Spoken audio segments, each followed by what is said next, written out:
জুলাই অভ্যুত্থান একক দল বা ব্যক্তির নয়, গণতন্ত্রকামী সব মানুষের অর্জন। শহীদ স্মরণ অনুষ্ঠানে প্রধানমন্ত্রী। বিচারের নামে অবিচার যেন না হয়, সতর্ক থাকার আহ্বান।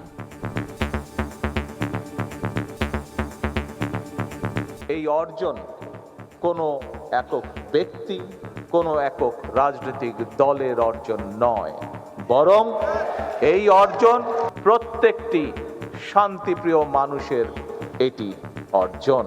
দরকার হলে আমরা একটু সময় নেব, কিন্তু যে অন্যায়কারী, যে হত্যাকারী, তার যাতে সঠিক বিচার হয়। সন্ত্রাসী কর্মকাণ্ডের দায়ে আওয়ামী লীগকে শিগগিরই বিচারের মুখোমুখি করার ঘোষণা স্বরাষ্ট্রমন্ত্রীর। আওয়ামী লীগের রাজনৈতিকভাবে নিপাত হয়েছে, দাফন হয়ে গেছে দিল্লিতে। সেই আওয়ামী লীগ বাংলাদেশে আর কোনোদিন রাজনীতি করতে পারবে না। রাত 11টার সময় সঙ্গে আছি আমি জিন্নাতারা যশোয়া। এবার অন্যান্য শীর্ষ সংবাদ।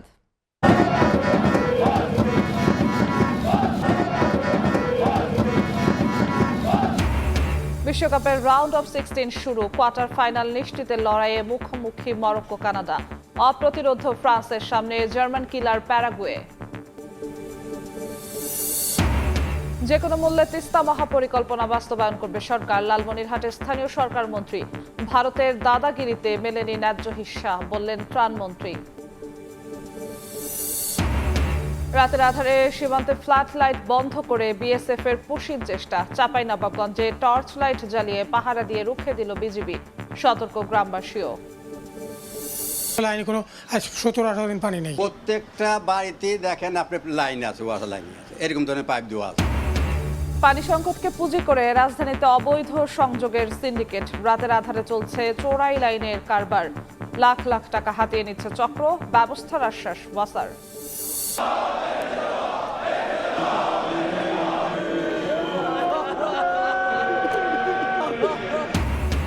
আয়াতুল্লাহ খামেনিকে শেষ বিদায় জানাতে তেহরানে জনসমুদ্র। বুধবার কফিন নেওয়া হবে কারবালায়। বৃহস্পতিবার মাশহাদে দাফন। হামলার শঙ্কায় আকাশসীমা বন্ধ।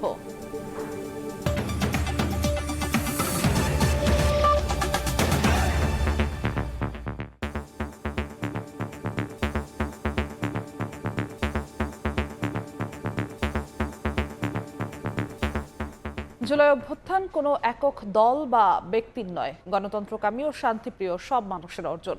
জুলাই অভ্যুত্থানে শহীদদের স্মরণ অনুষ্ঠানে কথা বলেন প্রধানমন্ত্রী তারেক রহমান। জুলাই হত্যাকাণ্ডে জড়িতদের দেশের আইন অনুযায়ী বিচার হবে জানিয়ে সরকার প্রধান বলেন, বিচারের নামে কারো প্রতি যেন অবিচার না হয় সে বিষয়ে সতর্ক থাকতে হবে। দেশ ও জাতির ভাগ্য পরিবর্তনে ঐক্যবদ্ধ থাকার পাশাপাশি সবার সহযোগিতা চান প্রধানমন্ত্রী। মিজানুর রহমানের ক্যামেরায় আহমেদ সালেহিনের রিপোর্ট। অজস্র গুলি, নিস্তব্ধ হাজারো পরিবার, 1 জুলাই অসংখ্য আর্তনাদের গল্প। ইতিহাস বদলে দিয়ে আত্মত্যাগ, প্রাপ্তির ভাণ্ডারে স্বৈরাচার ফ্যাসিস্ট মুক্ত নতুন ভোর, বদলে যাওয়া অন্য এক বাংলাদেশ। 24-এর রক্তাক্ত জুলাই স্মরণে রাজধানীর বাংলাদেশ চীনমৈত্রী সম্মেলন কেন্দ্রে অভ্যুত্থানে আত্মদানকারী শহীদ ও আহত পরিবারের সদস্যদের নিয়ে জাতীয় সম্মেলন। মুক্তিযুদ্ধ মন্ত্রণালয়ের সহযোগিতায় এই সম্মেলনের যৌথ আয়োজক জুলাই 24 শহীদ পরিবার সোসাইটি ও আমরা জুলাই যোদ্ধা সংগঠন। জীবন দিয়েছে আপনজন। সম্মেলনে প্রধান অতিথির বক্তব্যে প্রধানমন্ত্রী তারেক রহমান বলেন, প্রতিশোধ নয়, ঐক্যবদ্ধভাবে দেশকে এগিয়ে নিতে কাজ করছে তার সরকার। আমি যদি আমার মাকে জিজ্ঞেস করতাম যে আপনি কি চান আপনার সাথে যে অবিচার অন্যায় হয়েছে তার প্রতিশোধ আমি নেই, কারণ সেই প্রতিশোধ নেবার ক্ষমতা আল্লাহ রাব্বুল আলামিন আমাকে দিয়েছেন। আমার মায়ের সন্তান হিসাবে আমি নিশ্চিত আমার মা আমাকে বলতেন, তোমার দায়িত্ব দেশের সকলকে ঐক্যবদ্ধ করে সামনে এগিয়ে যাওয়া, দেশকে সামনে নিয়ে যাওয়া। আমি যদি আমার ভাইটিকে জিজ্ঞেস করতে পারতাম যে তুমি কি চাও তোমার সাথে যে অন্যায়, যে অবিচার হয়েছে, যেভাবে তোমাকে মৃত্যুর মুখে ঠেলে দেওয়া হয়েছে, যারা এর জন্য দায়ী তাদের বিরুদ্ধে আমি প্রতিশোধ নেই, কারণ সেই ক্ষমতা আল্লাহ আমাকে এখন দিয়েছেন। আমি নিশ্চিত দুভাই আমরা একসাথে বড় হয়েছি, তাকে আমি চিনি, তাকে আমি জানি, একই রক্ত আমাদের শরীরে প্রবাহিত। আমার ভাইটিও সেই একই উত্তর দিত যে উত্তরটি আমার মা আমাকে দিতেন। জুলাইকে বিতর্কিত না করতে সবার প্রতি আহ্বান জানান সরকার প্রধান। বলেন, জুলাই কারো একক বা দলীয় অর্জন নয়, গণতন্ত্র প্রিয় সকল মানুষের। যে অর্জন আমরা করেছি, এই অর্জন কোনো একক ব্যক্তি, কোনো একক রাজনৈতিক দলের অর্জন নয়, বরং এই অর্জন দল মত নির্বিশেষে বাংলাদেশের প্রত্যেকটি গণতন্ত্রকামী, প্রত্যেকটি শান্তিপ্রিয় মানুষের এটি অর্জন। রাষ্ট্র, দেশ তার যথাসাধ্য দিয়ে আপনাদেরকে মূল্যায়নের চেষ্টা করবে, আপনাদের আত্মত্যাগকে মূল্যায়ন করবে, কিন্তু একই সাথে আপনাদের আত্মত্যাগকে যেরকম মূল্যায়ন করবে, আপনাদের বিরুদ্ধে যে অন্যায় হয়েছে, যেভাবে আপনার আপনজনকে হত্যা করা হয়েছে, অবশ্যই তার জন্য যারা দায়ী তাদেরও বিচার হবে এই দেশের আইন অনুযায়ী। প্রতিটি আত্মত্যাগের রাষ্ট্রীয় মূল্যায়নের ঘোষণা দিয়ে প্রধানমন্ত্রী বলেন, বিচারের নামে স্বৈরাচার সরকারের মতো অবিচার করতে চায় না তার সরকার। প্রয়োজনে সময় নিয়ে প্রকৃত দায়ীদের সঠিক বিচার করার প্রত্যয় ব্যক্ত করেন তারেক রহমান। অবশ্যই আমাদেরকে খেয়াল রাখতে হবে যে আইন অনুযায়ী, আইনে যে সকল নিয়ম করা হচ্ছে সবগুলো বজায় রেখে দরকার হলে আমরা একটু সময় নেব, কিন্তু যে অন্যায়কারী, যে হত্যাকারী, তার যাতে সঠিক বিচার হয়। স্বৈরাচার যেমন অবিচার করেছিল, আমরা বিচারের নামে কারো প্রতি যেন অবিচার না হয় সে বিষয়টিতেও আমাদের সচেতন থাকতে হবে। জুলাই শহীদ ও আহতদের পরিবারের পাশে থাকার ঘোষণা দিয়ে সবাইকে দেশের স্বার্থে ঐক্যবদ্ধ থাকার আহ্বান জানান প্রধানমন্ত্রী তারেক রহমান। জাতিকে বিভক্ত করে দেশকে কখনো সামনে নেওয়া যায় না। আহমেদ সালেহীন, সময় সংবাদ, ঢাকা। দেশকে সামনে একমাত্র জুলাই গণঅভ্যুত্থানের সময় সন্ত্রাসী কর্মকাণ্ডের দায়ে দল হিসেবে আওয়ামী লীগকে দ্রুতই বিচারের কাঠগড়ায় দাঁড় করানো হবে বলে জানিয়েছেন স্বরাষ্ট্রমন্ত্রী। দেশের মাটিতে দলটি আর রাজনীতি করতে পারবে না বলেও হুঁশিয়ারি দিয়েছেন তিনি। প্রকৃত জুলাই যোদ্ধাদের গ্যাজেটভুক্ত করার প্রতিশ্রুতি দেন মুক্তিযুদ্ধ বিষয়ক মন্ত্রী। আমার বড় ছেলে মারা যাওয়ার 7 মাস 13 দিনের মাথায় আমার হাজবেন্ড ব্রেন স্ট্রোক করে মারা যায়। জুলাই শহীদ আব্দুল্লাহ জাবিরের মায়ের আর্তনাদে ভারী হয়ে ওঠে চিনমৈত্রী সম্মেলন কেন্দ্র। সন্তান হারানোর বেদনা আর পরবর্তী সময়ের অপমান বিড়ম্বনার কথা উঠে আসে ছেলেহারা বাবাদের কণ্ঠেও। ভিডিও করতে যে তার অপরাধ ছিল, আমার বাবার বিরাজের বুকটা ঝাড়ঝা করে দিয়েছে সেই মাফিয়া হাসিনার পুলিশ বাহিনীরা। আদৌ আমাদের ছেলে মেয়েদের বিচার পাবো কিনা আমি জানি না। প্রধানমন্ত্রীর কাছে আমি এতটুকু আবেদন করব, যে কোনো একজনের বিচার হলে করে আপনারা দেখান। জুলাই গণঅভ্যুত্থানের শহীদদের স্মরণে জুলাই জাতীয় সম্মেলনে খুনিদের বিচারের দাবি এবং শহীদের স্মৃতি সংরক্ষণের দাবি জানান জুলাই শহীদ পরিবার এবং আহতরা। যারা এখনো এই হত্যাকাণ্ডের সাথে জড়িত, যারা এখনো ঘুরে বেড়াচ্ছে, তাদেরকে অবিলম্বে গ্রেফতার করা হোক, যাতে আমার সন্তানের, আমার মায়েরা, বোনেরা যাতে তার সন্তানের নামটা ফলক করে দেখতে পারে। তাই আমি স্যারের কাছে বিনীত নিবেদন করব শহীদ পরিবার বাবা হিসাবে। এই দেশকে জনাব তারেক রহমানের কাছে নিরাপদ, মাননীয় প্রধানমন্ত্রীর কাছে নিরাপদ, জিয়া পরিবারের কাছে নিরাপদ। এই দেশ যদি ভালো রাখতে চান জনাব তারেক রহমানকে ফলো করতে হবে।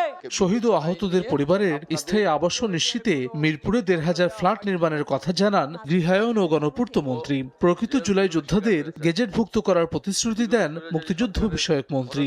শহীদ পরিবারদের স্থায়ী বাসস্থানের জন্য মিরপুরে ৮০৪টি ফ্ল্যাট এবং আহত যোদ্ধাদের জন্য আরও ১৫৬০টি ফ্ল্যাট নির্মাণের উদ্যোগ নেওয়া হয়েছে। যাদের কাছে তথ্য প্রমাণাদি আছে আপনারা এই অধিদপ্তরে আবেদন করুন। যারা সত্যিকারের জুলাই যোদ্ধা তাদেরকে আমরা সেখানে গেজেটভুক্ত করব। বিরোধীরা জুলাই সনদ নিয়ে বিভ্রান্ত করার চেষ্টা করছে অভিযোগ করে আইনমন্ত্রী বলেন, সরকার জুলাই সনদ বাস্তবায়নে বদ্ধপরিকর। স্বরাষ্ট্রমন্ত্রী বলেন, বাংলাদেশের মাটিতে রাজনীতি করতে পারবে না আওয়ামী লীগ। দ্রুত সন্ত্রাসী কর্মকাণ্ডের দায়ে আওয়ামী লীগকে বিচারের কাঠগড়ায় দাঁড় করানোর কথাও জানান মন্ত্রী। আমরা জুলাই সনদের প্রতিটা অনুচ্ছেদ অক্ষরে অক্ষরে পালন করতে বদ্ধপরিকর। আর এক শ্রেণী জুলাই সনদকে বিভ্রান্ত করার জন্য তথাকথিত গণভোটের মাধ্যমে এক ধরনের দাবি তুলেছেন। আওয়ামী লীগের রাজনৈতিকভাবে নিপাত হয়েছে, নির্মূল হয়েছে, দাফন হয়ে গেছে দিল্লিতে। সেই আওয়ামী লীগ বাংলাদেশে আর কোনোদিন রাজনীতি করতে পারবে না। রাজনৈতিক দল হিসেবে আওয়ামী লীগের বিচার দাবি করেছি আমরা, আপনারা দাবি করেছেন, তদন্ত পরিচালিত হচ্ছে। ইনশাআল্লাহ খুব শিগগির রাজনৈতিক দল হিসেবে সেই রাজনৈতিক দলকে বিচারের কাঠগড়ায় নিয়ে যাওয়া হবে। অনুষ্ঠানে জুলাই চেতনা বিক্রির পরিবর্তে জুলাইয়ের আকাঙ্ক্ষা বাস্তবায়নে সবাইকে ঐক্যবদ্ধ থাকার আহ্বান জানান বক্তারা। যেখানে মানুষের অধিকার হরণ হবে আমরা নীরব দর্শক হয়ে বসে থাকবো না। হাসান ওয়ালি, সময় সংবাদ, ঢাকা। দেশি বিদেশি বিনিয়োগের মাধ্যমে অলাভজনক ও বন্ধ রাষ্ট্রায়ত্ত কলকারখানা চালুর প্রক্রিয়া দ্রুত শেষ করার নির্দেশ দিয়েছেন প্রধানমন্ত্রী তারেক রহমান। শনিবার প্রধানমন্ত্রীর কার্যালয়ে বন্ধ কলকারখানা চালুর অগ্রগতি নিয়ে সভায় এই নির্দেশ দেন তিনি। পুরো প্রক্রিয়া স্বচ্ছভাবে সম্পন্ন করার পাশাপাশি অপ্রয়োজনীয় সময় ক্ষেপণ এড়ানোর নির্দেশ দেন সরকার প্রধান। সভায় জানানো হয়, বন্ধ শিল্প প্রতিষ্ঠানগুলোতে বিনিয়োগে দেশি বিদেশি বিনিয়োগকারীদের পাশাপাশি বেশ কয়েকটি বেসরকারি কোম্পানি আগ্রহ প্রকাশ করেছে। তারা বিভিন্ন ধরনের শিল্প প্রতিষ্ঠান গড়ে তোলার প্রস্তাব দিয়েছে। এসব প্রস্তাবের সম্ভাব্যতা ও অর্থনৈতিক কার্যকারিতা যাচাই শেষে পরবর্তী সিদ্ধান্ত নেয়ার কথা জানানো হয়।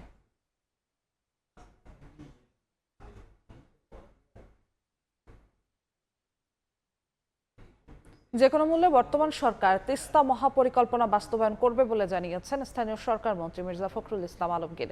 লালমনিরহাটে আলোকিত লালমনিরহাট নামে সামাজিক আন্দোলনের উদ্বোধন করে একথা বলেন তিনি। অনুষ্ঠানে মাদক, জুয়া, বাল্যবিবাহ, যৌতুক সমাজ থেকে নির্মূল করতে সামাজিক আন্দোলন গড়ে তোলার আহ্বান জানান সমাজ কল্যাণ মন্ত্রী ও দুর্যোগ ব্যবস্থাপনা মন্ত্রী। মাদক, জুয়া, বাল্যবিবাহ, যৌতুক লালমনিরহাটের ঘরে ঘরে আতঙ্কের নাম। প্রতিনিয়ত ভাঙছে পরিবার, থেমে যাচ্ছে শিশুর ভবিষ্যৎ, হারিয়ে যাচ্ছে হাজারো স্বপ্ন। এই বাস্তবতা বদলাতে আলোকিত লালমনিরহাট সামাজিক আন্দোলনের সূচনা হলো এমটি হোসেন ইনস্টিটিউট মাঠে। দুর্যোগ ব্যবস্থাপনা ও ত্রাণমন্ত্রী আসাদুল হাবিব দুলুর তত্ত্বাবধানে আন্দোলনের উদ্বোধন করেন স্থানীয় সরকার মন্ত্রী মির্জা ফখরুল ইসলাম আলমগীর। অনুষ্ঠানে যোগ দেন সমাজ কল্যাণ মন্ত্রী ডাক্তার এজেটেম জাহিদ হোসেন সহ স্থানীয় সংসদ সদস্যরা। দ্রুতই লালমনিরহাটে মহল্লা ভিত্তিক ইউনিট গঠন করে সামাজিক অসঙ্গতির বিরুদ্ধে কাজ করার নির্দেশ দেন দুর্যোগ ব্যবস্থাপনা ও ত্রাণমন্ত্রী। আর এই উদ্যোগ সারা দেশে ছড়িয়ে দেওয়ার আহ্বান জানান সমাজ কল্যাণ মন্ত্রী। প্রত্যেকটি ওয়ার্ড ভিত্তিক প্রাইমারি স্কুল আপনারা ভিজিট করবেন, পাঁচজন করে গ্রুপ করে দিবেন, শিক্ষকরা এসেছে কিনা, ছাত্ররা এসেছে কিনা। এই কাজগুলো যদি আমরা করি সবাই মিলে একসঙ্গে, তাহলে লালমনিরহাট আলোকিত হয়ে উঠবে। এরকম একটি ওয়ার্কফোর্স অর্থাৎ কর্মী বাহিনী যদি থাকে তাহলে যে কোনো সামাজিক আন্দোলনে জয়যুক্ত হওয়া যায়। আলোকিত লালমনিরহাট দিয়েই যে মানবিক আন্দোলন সেইটি বাংলাদেশের 64 জেলায় ছড়িয়ে পড়বে এবং আলোকিত বাংলাদেশ হবে।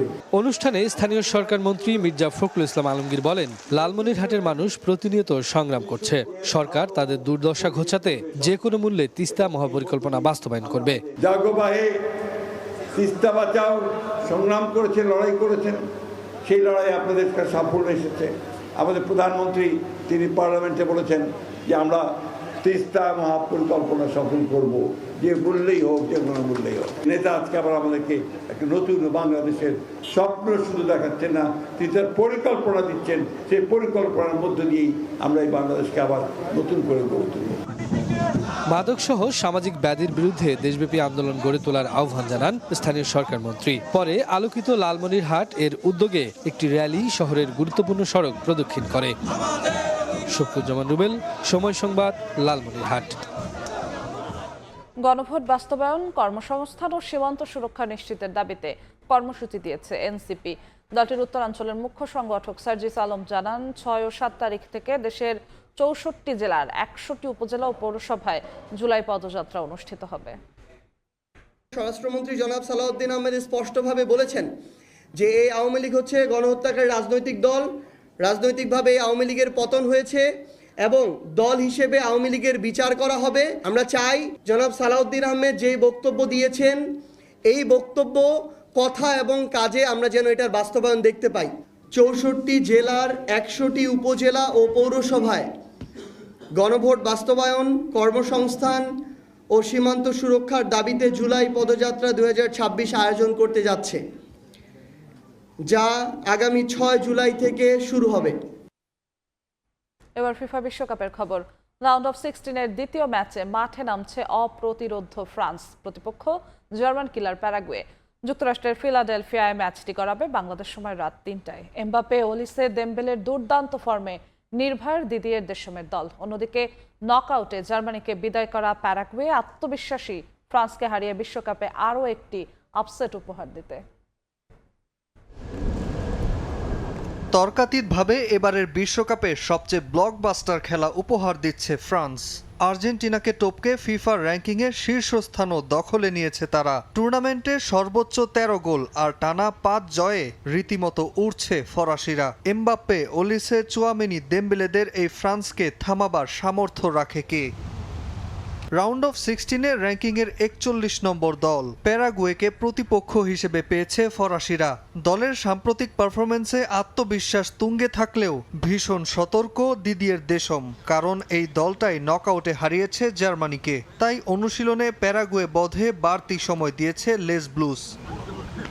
জার্মানির বিপক্ষে প্যারাগুয়ের রক্ষণ ও কাউন্টার অ্যাটাকিং দক্ষতা যেন ছাড়িয়ে গেছে দলটির আগের সব পারফরমেন্সকে। আর্জেন্টাইন কোচ গুস্তাভো আলফারোর অধীনে রক্ষণাত্মক কৌশলে দারুণ সফল দলটি। মিগুয়েল আলমিরন, হুলিও এনসিসে দলের প্রধান অস্ত্র। গ্লাভস হাতে গোলপোস্টে অরলান্ডো গিলের দেয়াল ভেদ করা মোটেও সহজ হবে না ফ্রান্সের জন্য।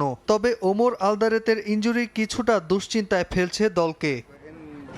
এর আগে মোট 5 বার মুখোমুখি হয়েছে দুই দল, যার মধ্যে ফ্রান্সের জয় 3টিতে এবং বাকি 2টি ম্যাচ ড্র হয়। নাজমুল হাসান পুলক, সময় সংবাদ। এবার বিশ্বকাপে গোল এন্ট্রি কন্ট্রিবিউশনে শীর্ষে থাকা ফরাসি ফুটবলের রাজপুত্র কিলিয়ান এমবাপ্পের শৈশব ও কৈশোরের অনুশীলন মাঠ বন্ডি এখন আলাদাভাবে তার কারণেই পরিচিতি পাচ্ছে। তার জন্মস্থান বন্ডি এলাকার বাড়ির সামনে তাকে নিয়ে গর্ব করে সাইনবোর্ড ঝুলিয়ে রাখা হয়েছে। আর বিশ্বকাপে তার সাফল্য অনুপ্রাণিত করছে ফ্রান্সের নতুন প্রজন্মকে। ফ্রান্স থেকে আরো জানাচ্ছেন মোহাম্মদ লুৎফুর রহমান বাবু। বিশ্বকাপের 96 বছরের ইতিহাসে নকআউট পর্বে 10 গোল করে রেকর্ড বুকে যার নাম লিপিবদ্ধ, যে কোনো দলের রক্ষণভাগের জন্য আতঙ্কের যেটি নাম, এবং এবারের বিশ্বকাপে লিওনেল মেসির পরেই গোল্ডেন বোটের দৌড়ে যার নাম, তিনি হচ্ছেন ফরাসি ফুটবলের রাজপুত্র কিলিয়ান এমবাপ্পে। আমি এই মুহূর্তে রয়েছি বন্ডি এলাকায়, যেখানে তার জন্ম হয়েছিল। রাজধানী প্যারিসের খুব কাছে এই শহরটি, এবং এটি হচ্ছে এস বন্ডি ফুটবল অর্থাৎ অ্যাসোসিয়েশন বন্ডির মাঠ, যে মাঠে শৈশবে এবং কৈশোরে কিলিয়ান এমবাপ্পে খেলেছেন। এবং 14 বছর বয়সে তিনি মোনাকো যাওয়ার আগ পর্যন্ত এই শহরেই তিনি বেড়ে ওঠেন এবং এই মাঠেই আসলে তিনি খেলেন। এই এলাকার বিভিন্ন বাড়ির সামনে ছোট একটি সাইনবোর্ড ঝোলানো হয়েছে, যেখানে লেখা রয়েছে 1998 সালে কিলিয়ান এমবাপ্পের জন্ম হয়েছিল, যে বছর ফ্রান্স বিশ্বকাপ নিয়ে এসেছিল। ফরাসিরা বলছেন ফ্রান্স বিশ্বকাপ জয়ের সাথে সাথে কিলিয়ানের এমবাপ্পের জন্ম, এটিও তাদের জন্য একটি বড় প্রাপ্তি। 2004-05 মৌসুমে এই বন্ডি ক্লাবের হয়েই তিনি ফুটবলের জগতে প্রবেশ করেন, আর 2014-15 সালে মোনাকো যুবদল ও মূল দলের হয়েই তিনি ফুটবল খেলা শুরু করেন। 2014 সালে অনূর্ধ্ব 17তে ফ্রান্সের হয়ে তার অভিষেক হয়, আর 2017 সালে ফ্রান্সের হয়ে তার আন্তর্জাতিক অভিষেক হয়। তারপর তিনি আর পেছনে ফিরে তাকাননি, একের পর এক রেকর্ড তিনি স্পর্শ করে চলেছেন। যে মাঠে কিলিয়ান এমবাপ্পে কিশোর বয়সে অনুশীলন করেছিলেন, এই মাঠে এসে আমরা বেশ কয়েকজন কিশোর তরুণকে অনুশীলন করতে দেখি এবং তাদের সাথে কথা বলি। তারা আমাদের জানিয়েছেন তারাও স্বপ্ন দেখেন একদিন কিলিয়ান এমবাপ্পে হবে, এবং তারা খুবই গর্বিত যে এই মাঠে কিলিয়ান এমবাপ্পে এবং এর বাইরে ফ্রান্সের বেশ কয়েকজন মহাতারকা ছোটবেলায় খেলেছিলেন। হ্যালো, আমার নাম ইয়াসিন কারজাজি, আমি বদিতেই থাকি। আজ আমি এখানে আমার বন্ধুদের সঙ্গে এসেছি, যেমনটা আপনারা দেখতেই পাচ্ছেন, ফুটবল খেলার এবং অনুশীলন করবার জন্য। এই স্টেডিয়ামটির নাম স্তাদ দ্য লিও গ্রাগ্রোস, যা বদিতে অবস্থিত। বিশেষ করে আমরা জানতে পেরেছি যে বেশ কয়েকজন ভালো খেলোয়াড় এখানে খেলেছেন, যেমন উইলিয়াম সালিবা এবং কিলিয়ান এমবাপ্পে। মোনাকোর সঙ্গে পেশাদার চুক্তি করার আগে তারা এই এএস বদিতেই খেলতেন। এই মাঠে এখন যারা অনুশীলন করছেন তাদেরও স্বপ্ন একদিন তারা কিলিয়ান এমবাপ্পের মতো হবেন এবং রেকর্ডের পাতায় তাদের নাম লিপিবদ্ধ থাকবে। কিংবদন্তি ফরাসি ফুটবলার হিসাবে ফুটবল সমর্থকদের হৃদয়ে যুগের পর যুগ তাদের নাম লেখা থাকবে। বন্ডির ফুটবল মাঠ থেকে মোহাম্মদ লুৎফুর রহমান বাবু, সময় সংবাদ। ফ্রান্স প্যারাগুয়ে ম্যাচ ঘিরে প্যারিসে শুরু হয়ে গেছে ফরাসিদের উৎসব। সেখানে আছেন সহকর্মী লুৎফুর রহমান বাবু, সরাসরি যাচ্ছি তার কাছে। বাবু, এবারের বিশ্বকাপে অপ্রতিরোধ্য ফ্রান্সকে আজকে কি প্যারাগুয়ে রুখে দেবে, নাকি অন্যান্য ম্যাচের মতো আজকেও প্যারাগুয়েকে পরাজিত করে এবারের বিশ্বকাপের কোয়ার্টার ফাইনাল নিশ্চিত করবে ফ্রান্স? এটি আসলে এখানকার ফুটবল সমর্থক যারা রয়েছেন তাদের কাছে আসলে আলোচনার একটি বড় বিষয়। তবে এখানে একটি বিষয় মনে করিয়ে দেওয়া দরকার, অনেক কিন্তু অঘটনগুলো আমরা ঘটছে এবং ছোট ছোট অনেক দলকেও আমরা বেশ শক্তিশালী দেখতে পাচ্ছি। যদি শুধু একটিমাত্র ম্যাচের কথা যদি বলে, গতকাল আর্জেন্টিনা কেপ ভার্দের সাথে জয় নিয়ে মাঠ ছাড়তে তাদেরকে কিন্তু অনেক ঘাম জড়াতে হয়েছে। আর্জেন্টিনা কিন্তু বিশ্বকাপ চ্যাম্পিয়ন একটি দল। সেক্ষেত্রে আজকের ম্যাচে কোনো অঘটন ঘটে কিনা সেটি নিয়েও আলোচনা রয়েছে। তবে ফরাসি ফুটবল সমর্থকরা মনে করছেন এবারের বিশ্বকাপে অপ্রতিরোধ্য যে দল, হট ফেভারিটের শীর্ষে যে দলটি রয়েছে অর্থাৎ ফ্রান্স, এবং ফ্রান্সের সবচেয়ে বড় শক্তি রয়েছে তাদের আক্রমণভাগের 3 খেলোয়াড়, কিলিয়ান এমবাপ্পে, ওসমান দেম্বেলে, অলিজের মতো খেলোয়াড়রা যেখানে রয়েছেন, সেখানে আসলে কোনো দলই, এখানকার সমর্থকরা প্রত্যাশা করছেন যে শুধু প্যারাগুয়ে অন্য কোনো দলই আসলে তাদের সামনে দাঁড়ানো বেশ কঠিন হয়ে পড়বে। বিশেষ করে কিলিয়ান এমবাপ্পের কথা আলাদা করে বলা হচ্ছে যে কোনো দলের রক্ষণ বা গুড়িয়ে দেওয়ার জন্য কিলিয়ান এমবাপ্পের যথেষ্ট, এবং কিলিয়ান এমবাপ্পে যদি তার সেরাটা দিতে পারেন তাহলে যে কোনো দলের বিরুদ্ধে ফ্রান্স জয় নিয়েই আসলে মাঠ ছাড়বে। এবং এবারের বিশ্বকাপে এখন পর্যন্ত সবকটি ম্যাচেই আসলে জয়লাভ করেছে ফ্রান্স। এবং কিলিয়ান এমবাপ্পের কথা যদি আলাদাভাবে বলি, বেশ কিছু রেকর্ড কিন্তু তার ঝুলিতে রয়েছে। বিশেষ করে নকআউট পর্বে সর্বোচ্চ গোলদাতার যে রেকর্ড সেটি তার ঝুলিতে, এবং ফ্রান্সের হয়ে ১৭তম ম্যাচও তিনি ইতিমধ্যেই খেলা তার শেষ হয়েছে। এবং কোচ দিদিয়ে দেশম একটু সতর্ক করে বলেছেন তার ছেলেরা যারা রয়েছে তারা যদি তাদের সেরাটা দেয় তবে ভালো ফল নিয়ে তারা মাঠ ছাড়বে, তবে প্যারাগুয়েকে একেবারে ছোট করে দেখার নয়। আপনি নিশ্চয় জানেন যে প্যারাগুয়ে নকআউট পর্বে 4 বারের চ্যাম্পিয়ন জার্মানকে কিন্তু পরাজিত করে তারা আজকে ফ্রান্সের মুখোমুখি হচ্ছে এই শীর্ষ 16-তে। সুতরাং প্যারাগুয়েও যে কোনো সময় কোনো অঘটন ঘটাতে পারে, তাদের পক্ষেও আসলে ফল নিয়ে যেতে পারে, এটিরও কিন্তু সম্ভাবনা একেবারে উড়িয়ে দেওয়া যাচ্ছে না। তবে যেটি আগেই বলছিলাম যে ফ্রান্স এবারের বিশ্বকাপে হট ফেভারিটের শীর্ষে রয়েছে, এবং এটি তারা ইতিমধ্যে প্রমাণিত করেছেন। তাদের যে খেলোয়াড়গুলো রয়েছে এটি এখন পর্যন্ত প্রমাণিত হয়েছে। আর রাজধানী প্যারিসে যদি আমি সমর্থকদের কথা বলি, অন্যান্য যে খেলাগুলো হয় তার মতো আজকেও রাজধানী প্যারিসের বিভিন্ন বার এবং রেস্টুরেন্টগুলোতে, বিশেষ করে বিভিন্ন জায়গায় বড় পর্দায় আজকে ম্যাচ দেখানো হবে, এবং ফ্রান্সের স্থানীয় সময় রাত 11টায় সেই ম্যাচ অনুষ্ঠিত হবে। এবং বড় পর্দায় এখানকার ফরাসি ফুটবল সমর্থক যারা রয়েছেন তারা সেখানে সমবেত হবেন, এবং তারা সেখানে সমবেত হয়ে আজকের ম্যাচ উপভোগ করবেন। এবং এর আগে আমরা দেখেছি যতবার ফ্রান্স জয়লাভ করেছে তারা উল্লাস করেছেন, তারা মিছিল করেছেন, এবং প্রবাসী বাংলাদেশি যারা রয়েছেন এবং প্রবাসী বাংলাদেশি অধ্যুষিত যে এলাকাগুলো রয়েছে সেখানেও কিন্তু তারা, ফরাসি ফুটবল সমর্থক বাংলাদেশি যারা রয়েছেন তারাও কিন্তু সেখানে সমবেত হয়ে ম্যাচ উপভোগ করেন, এবং আজকেও তারা ফ্রান্স এবং প্যারাগুয়ের ম্যাচ উপভোগ করবেন। তো রাজধানী প্যারিস থেকে এই ছিল এখন পর্যন্ত আমার কাছে সর্বশেষ। সরাসরি যুক্ত ছিলাম ফ্রান্সের প্যারিসে। ফিফা বিশ্বকাপ নিয়ে আরো খবর থাকছে সংবাদের শেষ অংশে। রাত 11টার সময় আরো থাকছে। নারায়ণগঞ্জে ছিনতাই মামলার আসামি ধরতে গিয়ে হামলার শিকার পুলিশ, 2 সদস্য সহ 3 জনকে কুপিয়ে জখম, গুরুতর অবস্থায় হাসপাতালে ভর্তি, গ্রেফতার 2। 37 বছরের নেতৃত্বের অবসান, কিন্তু অশ্রু আর স্মৃতিতে এখনো অম্লান আয়াতুল্লাহ আলী খামেনি। ইরানের প্রয়াত সর্বোচ্চ নেতাকে শ্রদ্ধা জানাতে জনসমুদ্রে পরিণত তেহরান। কর্তৃপক্ষ বলছে খামেনির জানাজায় আগামী 3 দিনে শুধু তেহরানেই 1.5 থেকে 2 কোটি মানুষের সমাগম হতে পারে।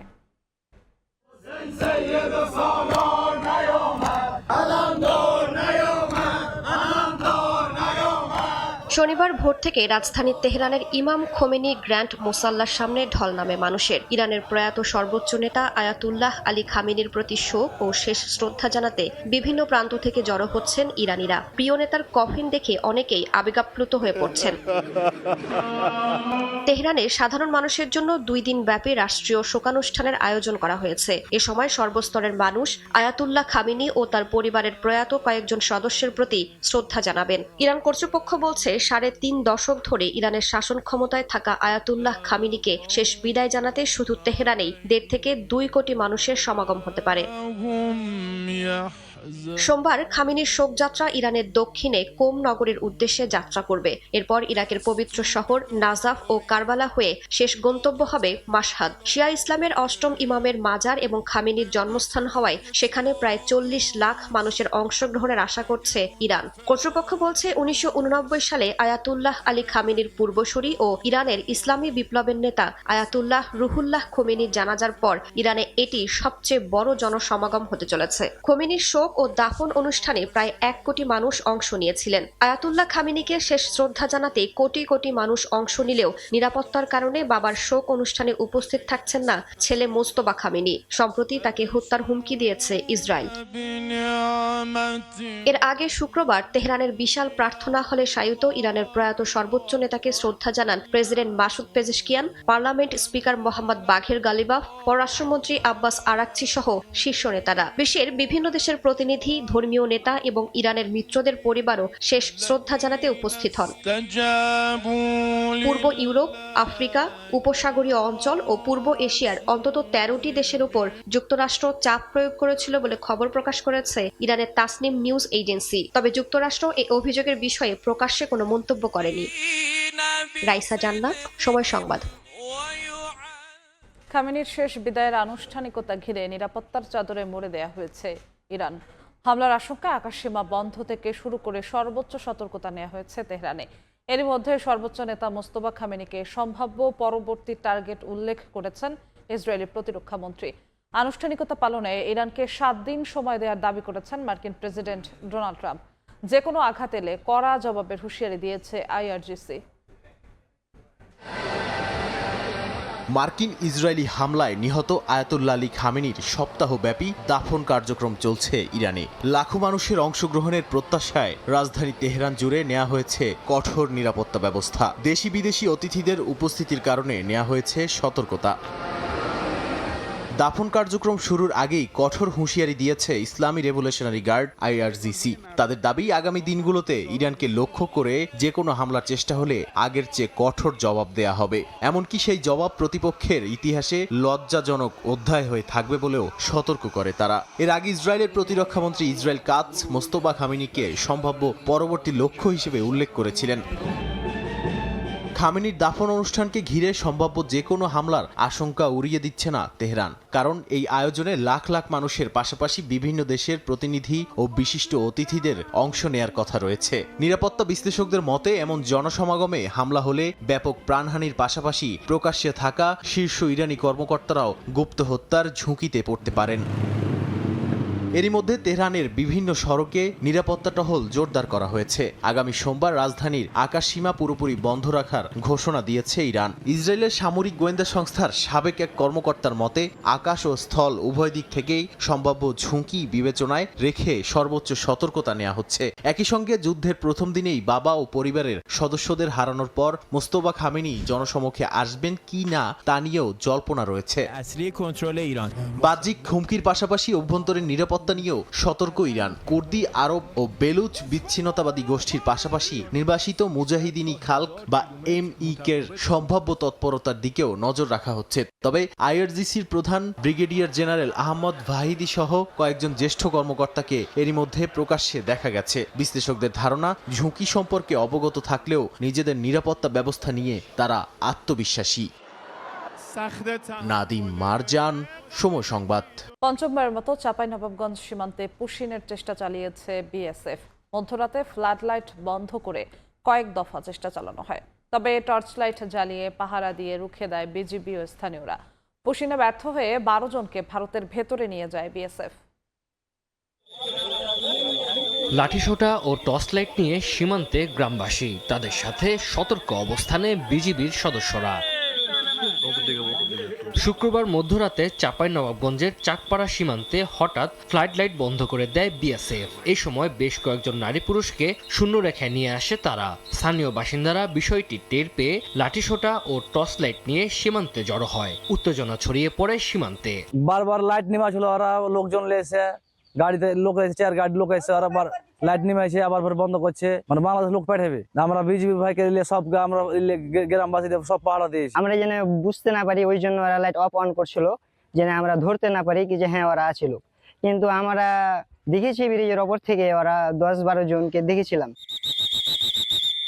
খবর পেয়ে বিজিবির সদস্যরা ঘটনাস্থলে ছুটে আসে। কয়েক দফা পুশিনের চেষ্টা চালিয়ে ব্যর্থ হলে তাদের ভারতের অভ্যন্তরে নিয়ে যায় বিএসএফ এর সদস্যরা। অনুপ্রবেশ ঠেকাতে স্থানীয়দের সহযোগিতায় সার্বক্ষণিক সতর্ক অবস্থানে রয়েছে বিজিবি। রাত 3-4 ভোর মেঘ হয়েছে, তারপর মেঘে ভিজে আমরা পুলিশের সাথে ওখানে ছিলাম। ফজরের সময় কিন্তু 2-3টা গাড়ি নিয়ে আসে, ওই 2-3টা গাড়িতে মনে হয় আবার তারা ব্যাক করে চলে গেছে। আমরা দেশের জন্য আমরা জীবন দিতে রাজি আছি, আমরা দেশকে রক্ষা করতে রাজি আছি। গত মাসে চাঁপাইনবাবগঞ্জের 4টি সীমান্ত দিয়ে 64 জনকে পুশিনের চেষ্টা করে বিএসএফ। যদিও স্থানীয়দের দেওয়া তথ্য ও সহযোগিতায় সেই চেষ্টা ব্যর্থ করে বিজিবি। তানজিল হাসনাত, সময় সংবাদ। নারায়ণগঞ্জে ছিনতাই মামলার আসামিকে গ্রেফতার করতে গিয়ে হামলার শিকার হয়েছে পুলিশ। 2 পুলিশ সদস্য সহ 3 জনকে কুপিয়ে জখম করা হয়েছে। দুপুরে সোনারগাঁও বৈদ্যের বাজার ইউনিয়নের সাতভাইয়াপাড়া এলাকায় ঘটনা ঘটে। পুলিশ জানায় মোটরসাইকেল ও পিকআপ ভ্যান ছিনতাইয়ের মামলার আসামি সাগর সহ অন্যদের গ্রেফতারের জন্য অভিযান চালানো হয়। এ সময় আসামি সাগর ও তার ভাই সজল পুলিশের ওপর অতর্কিত হামলা চালায়। ধারালো দা দিয়ে এলোপাতাড়ি কুপিয়ে আহত করে উপপরিদর্শক সুরুজ্জামান, কনস্টেবল শাহিন ও পুলিশের সোর্স মাসুমকে। খবর পেয়ে অতিরিক্ত পুলিশ ঘটনাস্থলে পৌঁছে হামলাকারী সাগর ও তার ভাই সজলকে গ্রেফতার করে।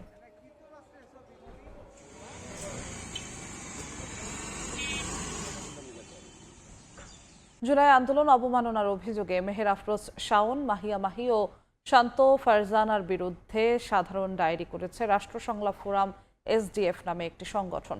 অভিযোগে বলা হয়, ফেসবুকে বিভিন্ন পোস্ট ও ভিডিও বার্তার মাধ্যমে জুলাই শহীদদের স্মৃতি এবং আন্দোলনে অংশ নেওয়া ব্যক্তিদের নিয়ে কটূক্তি ও অবমাননাকর মন্তব্য করেন শাওন ও মাহি। এতে শহীদ পরিবারের সদস্য, আহত এবং আন্দোলনে অংশগ্রহণকারীদের মধ্যে ক্ষোভ ও উদ্বেগ তৈরি হয়েছে। মত প্রকাশের স্বাধীনতার আড়ালে শহীদদের স্মৃতিকে অবমাননা ও আন্দোলনকে বিকৃতভাবে উপস্থাপনের সুযোগ নেই বলে মন্তব্য করেছে সংগঠনটি।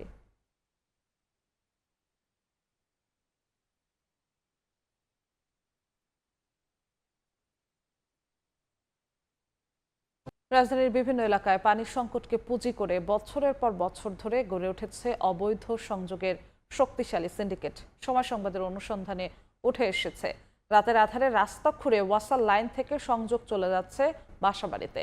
বিনিময়ে লাখ লাখ টাকা হাতিয়ে নিচ্ছে পাম্প অপারেটর, ঠিকাদার সহ চক্রের সদস্যরা। আব্দুল লতিফের ছবিতে আবু সাইদ নিশানের বিশেষ প্রতিবেদন।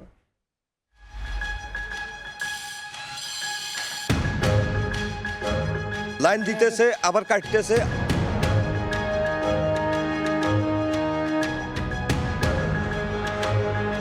রাজধানীর পূর্ব কাফরুল গভীর রাতে রাস্তা খুঁড়ে ওয়াসার মূল কোবরা লাইন থেকে পাইপ বের করছেন কয়েকজন।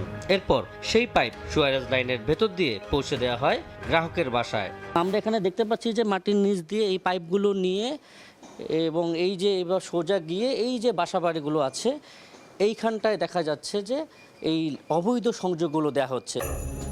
অবৈধ সংযোগ খুঁজতে রাজধানীর মিরপুরের কাজীপাড়া, শেওড়াপাড়া সহ বিভিন্ন এলাকায় সময় সংবাদ ক্যামেরায় ধরা পড়ে এমন অসংখ্য অবৈধ পাইপলাইন। স্থানীয়দের দাবি, লাখ লাখ টাকা হাতিয়ে প্রায় 2000-এরও বেশি অবৈধ সংযোগ দেয়া হয়েছে এসব এলাকায়। আর এসব সংযোগের কারণে বৈধ গ্রাহকদের বাসায় দিনের পর দিন মিলছে না পর্যাপ্ত পানি। অবৈধ লাইন দিতে এসব লাইনে পানি আছে, আমাদের সব লাইনে কোনো 17-18 দিন পানি নেই। প্রত্যেকটা বাড়িতে দেখেন আপনার লাইন আছে, ওয়াটার লাইন। অভিযোগের সত্যতা যাচাইয়ে গ্রাহক সেজে যোগাযোগ করা হয় ওয়াসার শেওড়াপাড়া 4 পাম্পের অপারেটর শাওনের সঙ্গে। গোপন কথোপকথনে তিনি সংযোগের ব্যবস্থা করে দেওয়ার আশ্বাস দেন। লাইনের ব্যাপারে তাহলে একটু হেল্প করেন আপনি। কিন্তু ক্যামেরা নিয়ে তার কর্মস্থলে গেলে পাল্টে যায় দৃশ্য। সব অভিযোগ অস্বীকার করেন শাওন। আমার ফাঁসানোর জন্য আর কি করছে। আমি যে মানে ওদের সামনে যে রিপোর্টটা দিচ্ছি, আমি এই জায়গায় 2 জন লোককে চিনি, সেটা হলো লেখক আর শান্ত। তবে সময় সংবাদের হাতে এসেছে শাওনের সম্পৃক্ততার একাধিক অডিও, ভিডিও ও অন্যান্য দালিলিক তথ্য, যা তার বক্তব্যের সঙ্গে মিল নেই। সেই সূত্র ধরে এগোতেই পরিচয় হয় চক্রের আরেক সদস্য ঠিকাদার শান্তর সঙ্গে। টাকা নিয়ে তারপর ওইখান থেকে কানেকশনগুলো করে দেয়। এটা ওয়াসার সাথে এই ওয়াসার শাওন, তারপর ওদের সাথে আরও জড়িত আছে স্বপন, হাবিব, ঠিক আছে, ওরা সম্মিলিতভাবে এই কাজগুলো আমাদেরকে করে দেয়। অনুসন্ধানে উঠে আসে আরও একটি নাম, লিয়াকত। স্থানীয়দের ভাষ্য, অবৈধ পানির সংযোগের অভিযোগে একসময় কারাভোগও করেছেন তিনি। তবে এবার তার খোঁজে এলাকায় গেলেও কেউ মুখ খুলতে রাজি হননি। এসব অভিযোগ নিয়ে ঢাকা ওয়াসার ব্যবস্থাপনা পরিচালকের মুখোমুখি হয় সময় সংবাদ। তাদের চিহ্নিত করতে সমর্থ হব। সে যদি ওয়াসার কর্মকর্তা বা কর্মচারী হয়, উনি কিছুক্ষণ পরে আর চাকরিতে থাকতে পারবেন না, এই ক্ষেত্রে কোনো আপোষ না। তবে এলাকাবাসীর প্রশ্ন, বছরের পর বছর ধরে যদি প্রকাশ্যেই চলে এই অবৈধ বাণিজ্য, তাহলে সংশ্লিষ্টদের চোখ এড়িয়ে গেল কিভাবে? সংকটের গল্প পরিণত হলো অপরাধের গল্পে, যেখানে জড়িত ঠিকাদার, রাজনৈতিক ব্যক্তিবর্গ সহ স্বয়ং ওয়াসার কর্মীরাও। বহু বছর ধরে চলছে এই পানি বাণিজ্য, ভোগান্তিতে হাজার হাজার পরিবার, কিন্তু এখনো হয়নি স্থায়ী সমাধান। এখন দেখার বিষয় এই সংকট নিরসনে কি পদক্ষেপ নেয় কর্তৃপক্ষ। আবু সাইদ নিশান, সময় সংবাদ, ঢাকা। রাত 11টার সময় আরো থাকছে। ইউরোপ জুড়ে তীব্র দাবদাহে 4000-এর বেশি মানুষের মৃত্যু, ছড়িয়ে পড়ছে দাবানল। গরমের কারণে যুক্তরাষ্ট্রের 250তম স্বাধীনতা দিবসের মূল প্যারেড বাতিল। বাংলাদেশের সঙ্গে সম্পর্ক এগিয়ে নিতে আগ্রহী যুক্তরাষ্ট্র। প্রযুক্তি, ফার্মাসিউটিক্যাল, ডিজিটাল অর্থনীতি, ডিফেন্স সহ বিভিন্ন খাতে দুই দেশ একসঙ্গে কাজ করতে পারে বলে মন্তব্য করেছেন মার্কিন রাষ্ট্রদূত ব্রেন্ট ক্রিস্টেনসেন। রাজধানীর বনানীতে যুক্তরাষ্ট্রের 250 বছর পূর্তি উপলক্ষে আয়োজিত অনুষ্ঠানে তিনি বলেন, আমেরিকা ফার্স্ট মানে যুক্তরাষ্ট্র একা নয়, বরং সব দেশকে নিয়ে এগিয়ে যাওয়া। বাংলাদেশে মার্কিন বিনিয়োগ সম্প্রসারণে অ্যামচামের ভূমিকার কথা তুলে ধরেন তিনি। অনুষ্ঠানে প্রধানমন্ত্রীর উপদেষ্টা মাহদি আমিন বলেন, অন্তর্ভুক্তিমূলক গণতান্ত্রিক উন্নয়নে যুক্তরাষ্ট্রের সহযোগিতা চায় Bangladesh.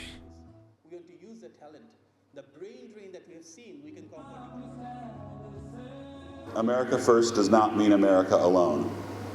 During our own revolution, Americans received critical support from friends abroad. We understood then, as we understand now, that strong nations can work together when their interests align, when both sides benefit. That's the basis of our economic relationship with Bangladesh. We want a genuine partnership, one that creates opportunities for Americans and Bangladeshis alike. Technology, digital economy, healthcare, defense and security, and investment are all areas where our two countries can do more together. এবার বাণিজ্যের সংবাদ।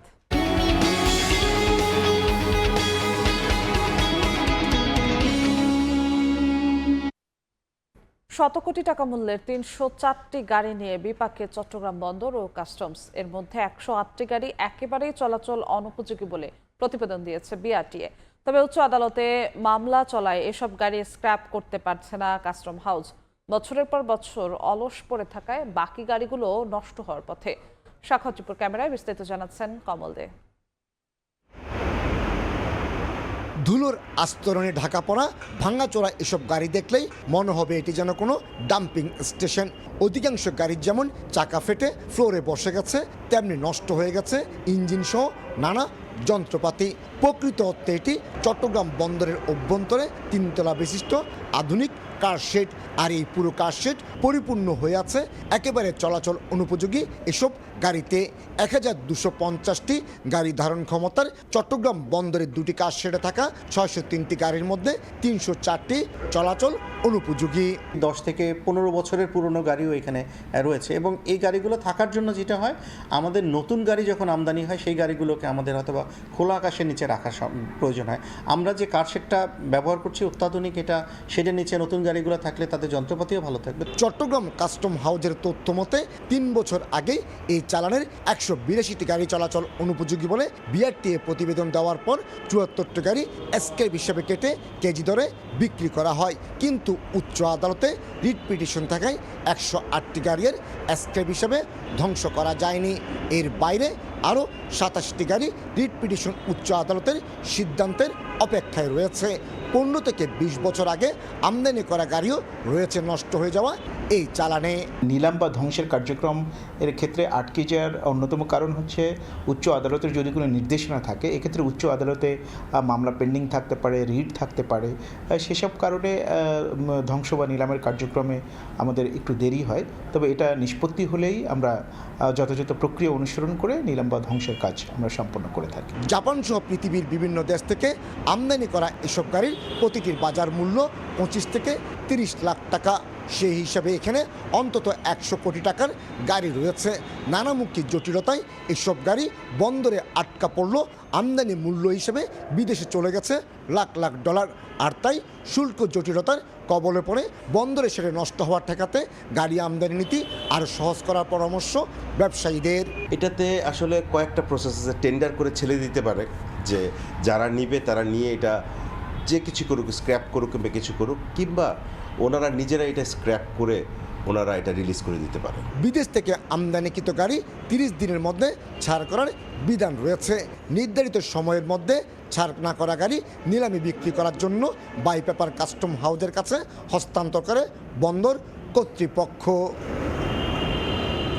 বিদেশ থেকে আমদানি করা এই 304টি গাড়ি এখন চট্টগ্রাম বন্দরের কাছে এক প্রকার গলার কাটা।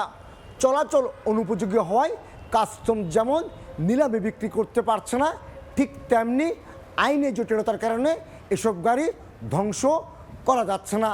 আর তাই বহুদল সেরে এসব ভাঙাচোরা গাড়ির অবস্থান থাকায় নতুন করে আমদানি করা গাড়ি রাখতে হচ্ছে অনেকটা খোলা আকাশের নিচে।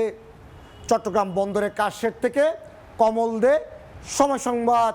হাম সেরে ওঠার আগেই বাড়তে শুরু করেছে ডেঙ্গু। উপজেলা পর্যায়ে চিকিৎসার ভালো পরিবেশ না পেয়ে ঢাকামুখী হচ্ছেন রোগীরা। চিকিৎসকরা বলছেন হাম পরবর্তী নানা জটিলতার সঙ্গে ঝুঁকি বাড়াচ্ছে অ্যাডিনোভাইরাস নিউমোনিয়া। আর ডেঙ্গু নিয়ে সচেতনতায় জোর তাদের। 3.5 মাস পার হলেও বদলায়নি হাম ওয়ার্ডের চিত্র। স্বজনের আহাজারি আর শিশুদের নিঃশব্দ আর্তনাদে এখনও ভারী পরিবেশ।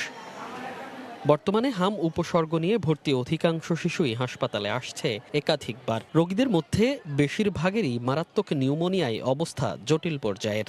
ওর জ্বর ফার্স্টে হয়েছে, তারপর 2 দিন পরে হলো এই গুটি গুটি বের হয়েছে, তারপরে হলো বাথরুম করছে, বমি করছে, তারপরে এখানে নেওয়া আসা হয়েছে। নিউমোনিয়া হয়েছিল, নিউমোনিয়ার তো মনে করেন নিউমোনিয়ার কিছু ভালো হয়েছে, ভালো হওয়ার পর আবার হাম হচ্ছে।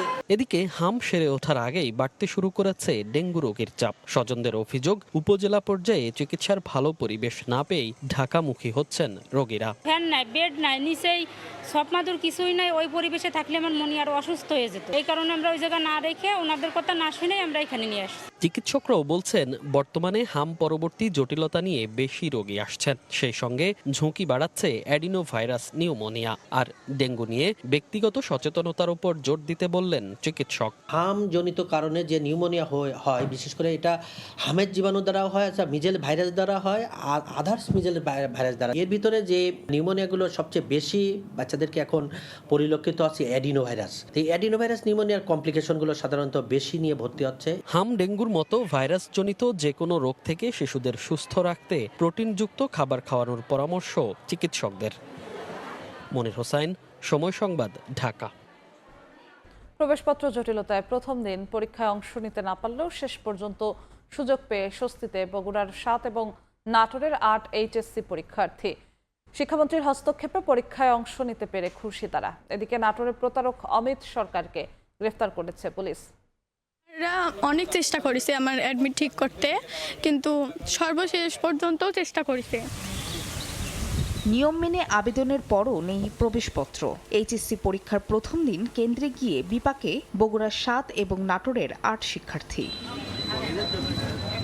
শিক্ষার্থীদের অভিযোগ, এইচএসসি ফর্ম পূরণের জন্য কলেজে টাকা জমা দিলেও তা সময় মতো শিক্ষা বোর্ডে জমা দেওয়া হয়নি। ফলে নিবন্ধন সম্পন্ন না হওয়ায় প্রবেশপত্রও মেলেনি। বিষয়টি গণমাধ্যমে প্রকাশের পর জেলা প্রশাসন ও শিক্ষা বোর্ড উদ্যোগ নেয়। এরপর শুক্রবার বন্ধের দিনেই প্রয়োজনীয় প্রক্রিয়া সম্পন্ন করে শিক্ষার্থীদের প্রবেশপত্র দেওয়া হয়। প্রবেশপত্র পাওয়া নাটোরের 8 এবং বগুড়ার 7 শিক্ষার্থীর মধ্যে শনিবার 5 জন পরীক্ষায় অংশ নেন। আর বাকি 2 শিক্ষার্থী শুধু ইংরেজি বিষয়ে মান উন্নয়নে পরীক্ষায় অংশ নেবেন। একটা বছর আমাদের জীবন থেকে হারিয়ে যাচ্ছিল, কিন্তু যখন স্যার ফোন দিছিল যে তোমাদের অ্যাডমিট কার্ড তৈরি হয়েছে, তখন অনেক আনন্দ লাগছে। আর আমার পরীক্ষা দিতে পারতেছি, এই দিয়ে আমি সেটি সব কিছু। শিক্ষামন্ত্রী তারা অনেক চেষ্টার ফলে আমাকে পরীক্ষা দিতেছে, আমি তার জন্য অনেক খুশি। শিক্ষার্থীদের পরীক্ষায় অংশগ্রহণের সুযোগ করে দেওয়ায় স্বস্তি জানিয়েছেন শিক্ষকেরাও। আমি এই জন্য শিক্ষা মন্ত্রণালয় সহ বোর্ড এবং আমাদের স্থানীয় সরকার পল্লী উন্নয়ন ও সমবায় মন্ত্রণালয়ের প্রতিমন্ত্রী যারা মীর শাহ আলম স্যারকে অসংখ্য অসংখ্য ধন্যবাদ জানাই। তবে দ্বিতীয় পরীক্ষায় অংশ নিতে পারলেও প্রথম পরীক্ষার বিষয়ে পরবর্তীতে সিদ্ধান্ত নেওয়ার কথা জানায় বোর্ড কর্তৃপক্ষ। আমরা বোর্ড ডিসিশন নিব না, এটা ডিসিশন উপর থেকে আসবে, তারপরে আমরা সেভাবে ব্যবস্থা করব। এদিকে পরীক্ষার ফি নিয়ে প্রতারণার শিকার এক শিক্ষার্থীর বাবা নাটোর সদর থানায় মামলা করলে বাগাতিপাড়া সরকারি কলেজের অফিস সহকারী অমিত সরকারকে গ্রেফতার করে পুলিশ। ফাহরিয়া ফারজানা, সময় সংবাদ। কঠিন সময়ে এই বাজেট ভঙ্গুর অর্থনীতি থেকে বেরিয়ে এসে দেশকে সম্ভাবনার দিকে নিয়ে যাবে বলে মন্তব্য করেছেন অর্থমন্ত্রী আমির খসরু মাহমুদ চৌধুরী। সকালে ঢাকা থেকে নিজ শহর চট্টগ্রামে পৌঁছে শাহ আমানত আন্তর্জাতিক বিমানবন্দরে সাংবাদিকদের প্রশ্নের জবাবে তিনি এই মন্তব্য করেন। এছাড়াও তিনি বলেন, বাজেট বাস্তবায়নের মাধ্যমে অর্থনীতি ঘুরে দাঁড়াবে। দেশের সম্ভাবনাকে কাজে লাগিয়ে $1 ট্রিলিয়ন অর্থনীতির দিকে সরকার এগিয়ে যাচ্ছে বলেও মন্তব্য করেন অর্থমন্ত্রী। একটা কঠিন সময়ে যে আমরা যেটা বিগত সরকারগুলো থেকে ইনহেরিট করেছি, মধ্যপ্রাচ্যের যুদ্ধের কারণে যেটা ক্ষতিগ্রস্ত হয়েছে, অর্থনীতিতে এখন খুবই খারাপ অবস্থায় আছে। যেটা আমরা পেয়েছি এখান থেকে আগে বেরিয়ে আসতে হবে, এই ভঙ্গুর অর্থনীতি থেকে বেরিয়ে এসে স্থিতিশীল করতে হবে, তারপরে সম্ভাবনার দিকে যাব, তারপরে অর্থনীতি তার যে আমরা এই যে প্রসপ্যারিটি যেটা বলতেছি সেটা শুরু হয়ে যাবে। সবার মত বিনিময়ের একটি সুস্থ ধারার সংস্কৃতি না থাকলে দেশে গণতান্ত্রিক সংস্কৃতি প্রতিষ্ঠা করা সম্ভব নয় বলে মন্তব্য করেন তথ্য ও সম্প্রচার মন্ত্রী জহিরুদ্দিন স্বপন। সকালে রাজধানীর একটি হোটেলে আল উম্মাহ জার্নাল ও ওয়েবসাইটের উদ্বোধন অনুষ্ঠানে একথা বলেন তিনি। যে যার জায়গা থেকে মত প্রকাশের মধ্য দিয়েই এই অঞ্চল ও বিশ্বের মানুষ সঠিক পথ খুঁজে পাবেন বলে মন্তব্য করেন তিনি। এ সময় জার্নাল ও ওয়েবসাইটটি বুদ্ধিবৃত্তিক সহযোগিতা ও দায়িত্বশীল চিন্তাধারাকে এগিয়ে নিতে কাজ করবে বলে জানান বক্তারা। তথ্যমন্ত্রী আরও বলেন, কোনোভাবেই একটি নির্দিষ্ট চিন্তা, নির্দিষ্ট দর্শনের একক আধিপত্য কোনো সমাধান হতে পারে না।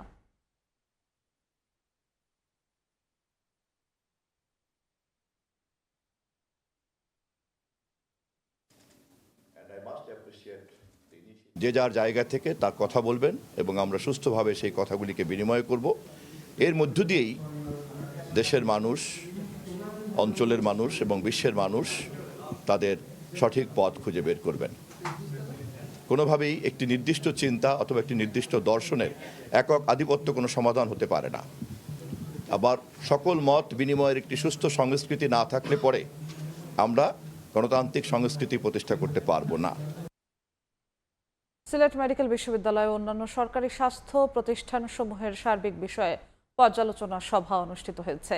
সকালে সিলেটের চৌহাট্টা এলাকায় মেডিকেল বিশ্ববিদ্যালয় মিলনায়তনে এই সভার আয়োজন করা হয়। এতে প্রধান অতিথি হিসেবে উপস্থিত ছিলেন বাণিজ্যমন্ত্রী খন্দকার আব্দুল মুক্তাদির। সভায় সিলেট অঞ্চলের মানুষের স্বাস্থ্য সেবা খাতে আরও উন্নয়ন নিশ্চিত করা ও স্বাস্থ্য বিভাগের সংকট সমাধানে কথা বলেন বাণিজ্যমন্ত্রী খন্দকার আব্দুল মুক্তাদির ও দায়িত্বশীলরা। বিশ্ববিদ্যালয়ের উপাচার্য অধ্যাপক ডাক্তার মোহাম্মদ জিয়াউর রহমান চৌধুরীর সভাপতিত্বে অনুষ্ঠানে সিলেট ৬ আসনের সংসদ সদস্য ইমরান আহমেদ, সিটি কর্পোরেশন প্রশাসক, পুলিশ কমিশনার ও নগর উন্নয়ন কর্তৃপক্ষের চেয়ারম্যান সহ স্বাস্থ্য বিভাগের অন্যান্য কর্মকর্তারা উপস্থিত ছিলেন। নির্মাণ করা, অর্থনিরীক্ষক সৃজন, যন্ত্রপাতি সহ আনুষঙ্গিক টেন্ডার যারা পেয়েছেন তারা এসেছিলেন। জিডিপির ৫% বিনিয়োগ নিয়ে যাওয়া হেলথ এবং এডুকেশনের জন্য। স্বাস্থ্যক্ষেত্রে বরাদ্দ বেড়েছে, প্রায় ৬৯,০০০ কোটি টাকার বরাদ্দ এসছে এবার, প্রায় 6% বাজেটের, যেটা আগে কম ছিল, 4% মতো ছিল। বাসাবাড়ির বর্জ্য অপসারণে অতিরিক্ত অর্থ আদায় ও অনিয়ম করলে ঠিকাদারদের টেন্ডার বাতিলের হুঁশিয়ারি দিয়েছেন ঢাকা দক্ষিণ সিটি কর্পোরেশনের প্রশাসক মোহাম্মদ আব্দুস সালাম। সকালে রাজধানীর শান্তিনগর বাজারে ক্লিনিং ডে কর্মসূচিতে তিনি একথা বলেন। তিনি আরও বলেন, মার্কেট ও হকারদের নির্ধারিত সময়ের মধ্যে নির্ধারিত স্থানে বর্জ্য ফেলতে হবে। ডেঙ্গু পরিস্থিতি নিয়ে প্রশাসক জানান, দক্ষিণ সিটির বিভিন্ন ওয়ার্ডে পরিচালিত জরিপে প্রায় ৬৫% বাসাবাড়িতে এডিস মশার লার্ভা পাওয়া গেছে। তাই মশক নিয়ন্ত্রণে নতুন ওষুধ ও লার্ভানাশক ট্যাবলেট ব্যবহার করা হচ্ছে। একই সঙ্গে ডেঙ্গু রোগীদের চিকিৎসা নিশ্চিতে হাসপাতালগুলোকে প্রয়োজনীয় প্রস্তুতিও নেয়ার কথা জানান তিনি।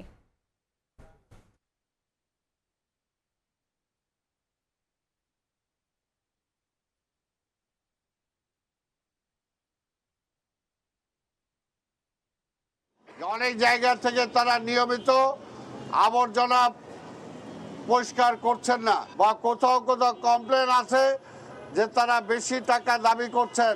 যদি আমরা দেখি যে আমাদের সিস্টেমটা ওয়ার্ক করছে না, তারা জবরদস্তি করছে, তারা নিয়মিত নিচ্ছে না, তাহলে আগামী টেন্ডার আমরা এইভাবে এই প্রসেসে আমরা কোনো টেন্ডার করব না। এ ছিল রাত 11টার সময়। সময় সংবাদের সঙ্গে থাকবেন সহকর্মী ইমদাদুল হক। যশো, আপনাকে ধন্যবাদ। সময় সংবাদ নিয়ে থাকবো আমি ইমদাদুল হক। রাজধানীর চকবাজারে হাজী আবুল বাশার সুপারমার্কেটের আগুন নিয়ন্ত্রণে এসেছে। প্রায় 2.25 ঘন্টা পর ফায়ার সার্ভিসের 6টি ইউনিটের চেষ্টায় নিয়ন্ত্রণে আসে মার্কেটের দ্বিতীয় ও তৃতীয় তলার আগুন। প্রত্যক্ষদর্শীরা জানিয়েছেন বেলা 1:30টার দিকে চক মুগলচলির মার্কেটের তৃতীয় তলা থেকে কালো ধোঁয়া বের হতে দেখা যায়। কিছুক্ষণের মধ্যে ভেতর থেকে আগুনের শিখা বাইরে আসে। ভবনটিতে প্লাস্টিক, ছাতা, ইলেকট্রিকের মালামালের গুদাম ছিল বলে জানা গেছে। এদিকে ফায়ার সার্ভিস জানিয়েছে আগুনের খবর শুনে শুরুতে 2টি ইউনিট নেভানোর কাজ শুরু করে, পরে আরও 4টি ইউনিট যুক্ত হয়। ফায়ার সার্ভিস জানায় 2 ফুট চওড়া একটি মাত্র সিঁড়িযুক্ত ভবনটিতে কোনো ধরনের অগ্নি নির্বাপনের ব্যবস্থা ছিল না।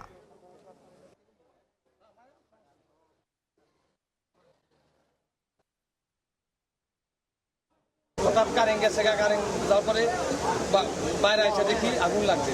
আমি দৌড়ে এসে রোডে দেখলাম যে প্রচণ্ড ধোঁয়ার পরে আমি মার্কেটে দৌড়ে যাই। আমার দোকানটা আমার ছেলে ছিল, ওরে বললাম যে তাড়াতাড়ি দোকান বন্ধ করো। 1 ঘন্টা 45 মিনিটের ভিতরে আগুনটা সম্পূর্ণভাবে নিয়ন্ত্রণে নিয়ে আসতে পারি। ভিতরে কিন্তু প্রত্যেকটা গুদামে যেগুলো কাটছি আমরা তালা, সেগুলো শাটার খোলার পর দেখা যাচ্ছে যে রুম ভর্তি করা প্লাস্টিক, ছাতা, অন্যান্য ইলেকট্রিক পণ্য মালামালগুলো এই গুদামে রক্ষিত অবস্থায় আছে। আগুনের কারণটা আমাদের একটা কমিটি গঠন হবে, তারপরে আমরা বলতে পারবো।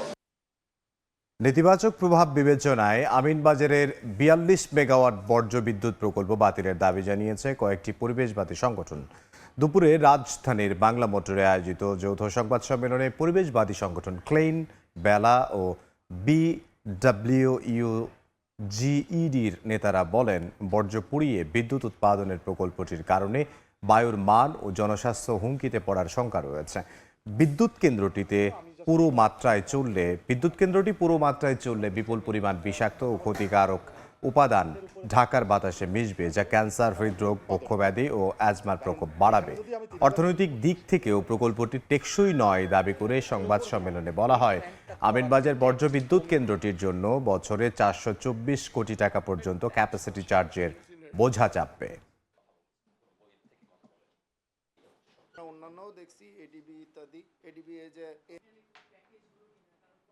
আমরা দাবি জানাচ্ছি খুব স্পষ্ট করে, প্রকল্পের মেয়াদ বিবেচনায় নিন, জাতীয় অর্থনীতিকে বিবেচনায় নিন এবং ঢাকা মহানগরীর উপরে তার বায়ু দূষণের উপর তার প্রভাব বিবেচনায় নিয়ে এই বর্জ্য বিদ্যুৎ কেন্দ্র বাতিল করুন। ঢাকা মহানগরীর বর্জ্য বাছাই করুন, যেগুলো ব্যবহারযোগ্য সেগুলোকে ব্যবহার করুন, পুনর্ব্যবহার করুন। যেগুলো ব্যবহার করা যায় না, যে ওয়েস্টগুলো হচ্ছে অর্গানিক ওয়েস্ট, সেগুলোকে জৈব সারে রূপান্তর করুন। আমাদের কেমিক্যাল ফার্টিলাইজার চাহিদা কমে যাবে, আমার জমির স্বাস্থ্য রক্ষা হবে, আমার আমদানি খরচ কমে যাবে। 6 মাসে কুমিল্লার সড়ক থেকে কোটি টাকা মূল্যের 2 শতাধিক সোলার লাইট চুরি হয়েছে। অনেক স্থানে খুঁটি সহ তুলে নেওয়া হয়েছে লাইট পোস্ট। রাতের অন্ধকারে চলাচলে নিরাপত্তাহীনতা সহ দুর্ভোগে বাসিন্দারা, বাড়ছে চুরি, ছিনতাই। জহিরুল হক বাবুর রিপোর্ট।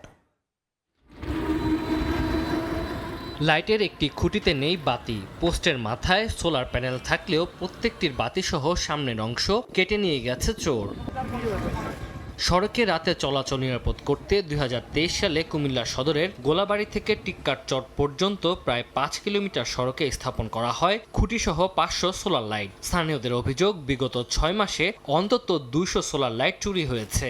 অনেক স্থানে খুঁটিসহ খোয়া গেছে সোলার প্যানেল। এতে ভোগান্তিতে পড়েছেন 60টি গ্রামের লক্ষাধিক মানুষ। বেড়েছে চুরি ও ছিনতাই। উপজেলার যারা দায়িত্ব আছে, যারা উপজেলা থেকে এই লাইটগুলো আনা হয়েছিল, যারা দায়িত্বে আছে, তারা যাতে এই লাইটগুলো আবার আমাদের ব্যাটারি বা পোস্টগুলো সব ঠিক আছে, এই লাইটগুলো যাতে আবার সংস্কার করে দেয়। টাকার বাড়ি আছে, এরা এদের সুবিধার্থে এই লাইটগুলা ভেঙে ফেলে। ব্রিজের উত্তর পার থেকে শালদর থেকে ওইটা একদম গোলাবাড়ি পৌঁছি, একটা লাইট রাখছে না, সবই লাইট মতন হয়ে গেছে, চুরি হয়ে গেছে। চুরি হওয়ার পরে চুরি ডাকাতি বাইরে গেছে আমাদের এলাকার মধ্যে। ভারত সীমান্তমুখী সড়ক হওয়ায় চোরা কারবারিরা সুবিধার জন্য এসব বাতি নষ্ট করেছে। অনেক স্থানে হয়েছে চুরি। এই সুযোগ পেয়ে ছিনতাইকারীর উৎপাতও বেড়েছে। আইন শৃঙ্খলা বাহিনী সঠিক নজরদারি রাখলে এই বাতিগুলো চুরি হতো না বলে অভিযোগ জনপ্রতিনিধির। আবেদন পুনরায় যাতে এগুলা আবার বিবেচনা করে লাইটগুলা লাগিয়ে দেওয়ার জন্য। আর পুলিশের কাছে আমার কাছে আবেদন, তারা যেহেতু এই রুটটার মধ্যে ডিউটিতে থাকে, তারা যদি সঠিকভাবে দায়িত্ব পালন করতো তাহলে এগুলো চুরি করার প্রশ্নই আসে না। চুরির বিষয়টি তদন্ত কমিটি করে দ্রুত ব্যবস্থা নেয়ার আশ্বাস উপজেলা নির্বাহী কর্মকর্তার। কমিটিটা আমরা করব বলে সিদ্ধান্ত নিয়েছি। ওখানে পুলিশ অবশ্যই ইনক্লুডেড থাকবে। আপনারা জানেন ওখানে একটা ফাঁড়িও আছে, ছত্রখিল পুলিশ ফাঁড়ি। ওই ফাঁড়িটারই এই অংশটা দেখার কথা। তো কেন এটা হয়েছে বা হচ্ছে, আমার মনে হয় আমরা তদন্ত করলে এগুলোর জবাব আসবে। 2023 সালে উপজেলা পরিষদের অর্থায়নে গোমতী নদীর বেড়িবাঁধ এলাকায় 1 কোটি টাকা ব্যয় স্থাপন করা হয় 5 শতাধিক সোলার লাইট। এতে সুবিধা পেতেন কয়েক ইউনিয়নের লক্ষাধিক মানুষ। সময় সংবাদ, কুমিল্লা। পরিবারে সচ্ছলতা ফেরাতে স্বপ্নের ইউরোপে যান চাঁদপুরের যুবক মাইন উদ্দিন। তবে দালালের প্রতারণার শিকার হয়ে ঠাঁই হয়েছে যুদ্ধক্ষেত্রে। রাশিয়ার পক্ষ নিয়ে যুদ্ধ করছেন ইউক্রেনের বিরুদ্ধে। যুদ্ধে তার সঙ্গে থাকা বেশ কয়েকজন প্রাণ হারিয়েছেন। এরই মধ্যে ড্রোন হামলায় মাইনুদ্দিন সহ গুরুতর আহত হন 2 জন। ছেলের এমন পরিণতিতে অসুস্থ হয়ে মারা যান বাবা। পরিবারের একটাই চাওয়া, অক্ষত অবস্থায় ফিরে আসুক তাদের সন্তান। ফারুক আহমদের রিপোর্ট, ক্যামেরায় ছিলেন নাইমুল ইসলাম নীরব।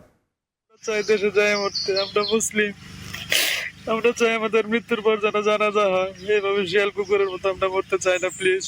এইভাবেই বাঁচার আকুতি জানিয়েছিলেন রাশিয়ায় যুদ্ধে থাকা চাঁদপুরের ফরিদগঞ্জের যুবক মোহাম্মদ মাইনুদ্দিন সহ আরেক যুবক। গত 18 জুন স্বজনদের কাছে পাঠানো ভিডিও বার্তায় নিজেদের দুঃসহ জীবনের কথা জানান প্রতারণার শিকার ওই 2 যুবক। তারপর থেকেই আর কোনো যোগাযোগ নেই। প্রিয় সন্তানের খোঁজ না পেয়ে শুরু হয় বৃদ্ধা মায়ের কান্না। মোটা অঙ্কের বেতনের ফাঁদে ফেলে ইউরোপের স্বপ্ন দেখায় দালাল চক্র, কিন্তু সেই স্বপ্ন এখন গুড়িবালি। রাশিয়া ইউক্রেন যুদ্ধক্ষেত্রে মৃত্যুর মুখে ফরিদগঞ্জের মোহাম্মদ মাইনুদ্দিন ও তার সঙ্গে জামালপুরের আরেক যুবক। স্বজনরা জানান, চাঁদপুরে হাইমচরের সিরাজুল হকের মাধ্যমে মধ্যপ্রাচ্যের বাহরাইন হয়ে রাশিয়া যান মোহাম্মদ মাইনুদ্দিন সহ আরো অনেকেই। ভালো বেতনের কাজে লোভ দেখানো হয় তাদের। ছেলের এমন পরিণতিতে হৃদযন্ত্রের ক্রিয়াবদ্ধ হয়ে মারা যান মাইনুদ্দিনের বাবা। সন্তানকে ফিরে পেতে মায়ের আকুতি। ড্রোন হামলাতে মাথায় আঘাত পায়, আঘাত পাওয়ার পরে চোখে সমস্যা দেখা দেয়। ওইখানে আমরা বয়সে ভিডিওটা পাই, পাওয়ার পর ওইখান থেকে আমরা জানতে পারি যে আমার হাজব্যান্ড আহত হয়েছে। সবাই চলে গেছে, আমার জায়গা সম্পদ নাই, এই ছাড়া আমাকে কিছু না। আমি এই পোলা নাতিন কি করবো, বউ কি করবো, এটা হইনা আমার স্বামী স্ট্রোক করে মারা গেছে। যে দালালের মাধ্যমে গেছে আমার ভাই, দালালকে আমরা সর্বোচ্চ শাস্তি মৃত্যুদণ্ড চাই। আমরা বাড়িতে আমরা চাই, আর যে আদম নিচে আদমের মৃত্যু চাই আমরা। দালাল সিরাজুল হকের মুঠোফোন বন্ধ, বাড়িতে গিয়েও খোঁজ মেলেনি। বসতঘরে তালা, স্বজনদের দেখা মিললেও কিছুই জানে না তারা। প্রতারণার শিকার হয় মোহাম্মদ মাইনুদ্দিনের পরিবার থানায় অভিযোগ করেছেন। আমরা বিষয়টি খতিয়ে দেখছি এবং একটা আমাদের কাছে মাইনুদ্দিনের মা অভিযোগ করেছেন, অভিযোগটা আমরা অনুসন্ধান করছি। আমরা জেলা প্রশাসক স্যারের মাধ্যমে আমরা পররাষ্ট্র মন্ত্রণালয়ে আমরা চিঠি লিখছি। অলরেডি জেলা প্রশাসক স্যারের কাছে আমরা চিঠি লিখেছি। ফরিদগঞ্জের পশ্চিম কাউনিয়া গ্রামের মৃত আব্দুর রহিম ও রানু বেগমের বড় ছেলে মোহাম্মদ মাইনুদ্দিন, তার স্ত্রী ছাড়াও এক শিশু সন্তান রয়েছে। ফারুক আহমদ, সময় সংবাদ, চাঁদপুর। বহুজাতিক ব্যাংক HSBC বাংলাদেশের 257 কর্মী ছাঁটাইয়ে প্রচলিত আইন ও বাংলাদেশ ব্যাংকের নির্দেশনা অনুসরণ করা হয়নি।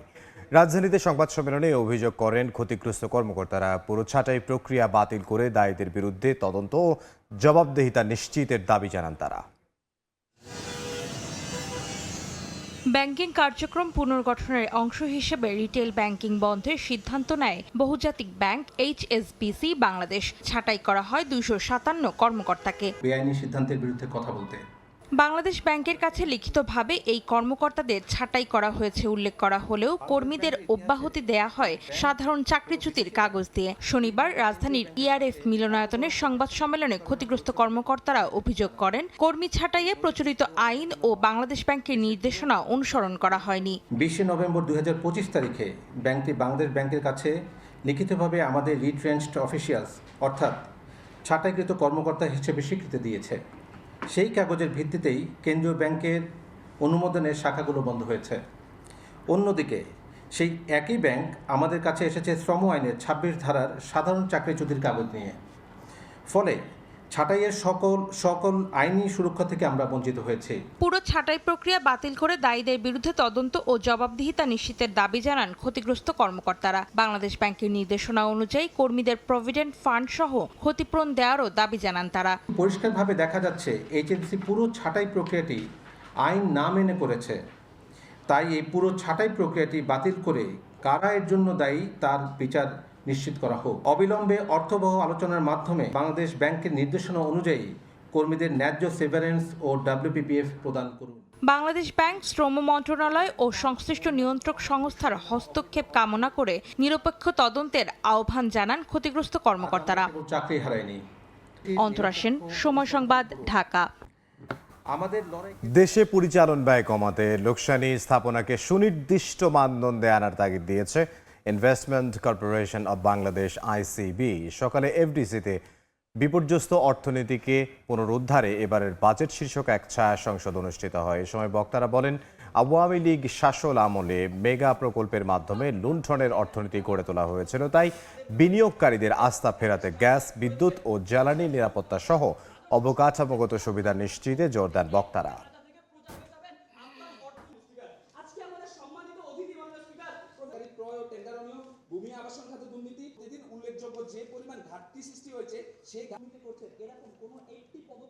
আমাদের অনেকগুলো সেক্টর কর্পোরেশনস আছে, অনেকগুলো আছে স্থাপনা, যেগুলো সবগুলো লোকসানে। তো এখন আপনি যদি এগুলোকে বসিয়ে এদের যদি সাবসিডি দিতে থাকেন, এদের অন্যান্য অ্যালাউন্সেস অ্যান্ড স্যালারি দিতে থাকেন, তাহলে তো পরিচালনা ব্যয় কমবে না সহজে। এখানে বাজেটে 72 জায়গায় 66.58 সামথিং লাইক দ্যাট একটা প্রস্তাবনা আছে। If it can be achieved, of course that will be marvellous. দেশের সৌন্দর্য ও পরিচর্যা খাত সম্প্রসারণে বড় বাধা আমদানি নির্ভরতা, যা কমানো গেলে এই খাতে অন্তত 5 থেকে 6 লাখ নতুন কর্মসংস্থান তৈরি হবে। শনিবার রাজধানীতে সংবাদ সম্মেলনে কথা বলেন খাত সংশ্লিষ্টরা। জানান, দেশের সৌন্দর্য ও পরিচর্যা খাতের বর্তমান বাজার প্রায় $12 বিলিয়ন। প্রতি বছর এই খাতে 6 থেকে 9% প্রবৃদ্ধি অর্জনের সম্ভাবনা থাকলেও প্রসাধনী, সুগন্ধি, কাঁচামাল সহ যন্ত্রপাতির বড় অংশ আমদানি নির্ভর হওয়ায় স্থানীয় উৎপাদনে আগ্রহ কমছে। এ অবস্থায় প্রযুক্তি স্থানান্তর এবং বিদেশি বিনিয়োগ উৎসাহিত করতে নীতি সহায়তার দাবি জানান তারা।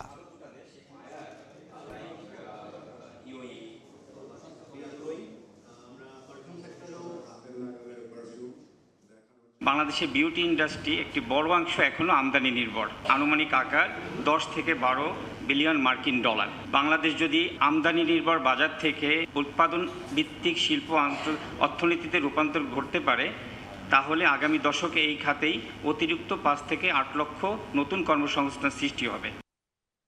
দেশের বাজারে সিগারেটের দাম বাড়তে থাকায় আশঙ্কাজনক হারে বাড়ছে বিদেশি সিগারেটের চোরাচালান। ট্রানজিট রুট হিসেবে ব্যবহার করা হচ্ছে চট্টগ্রামের শাহ আমানত বিমানবন্দর। মধ্যপ্রাচ্য থেকে আসা অধিকাংশ যাত্রীর লাগেজে মিলছে আমদানি নিষিদ্ধ সিগারেট। শেখর ত্রিপুর ক্যামেরায় সে খবর জানাচ্ছেন কমতে।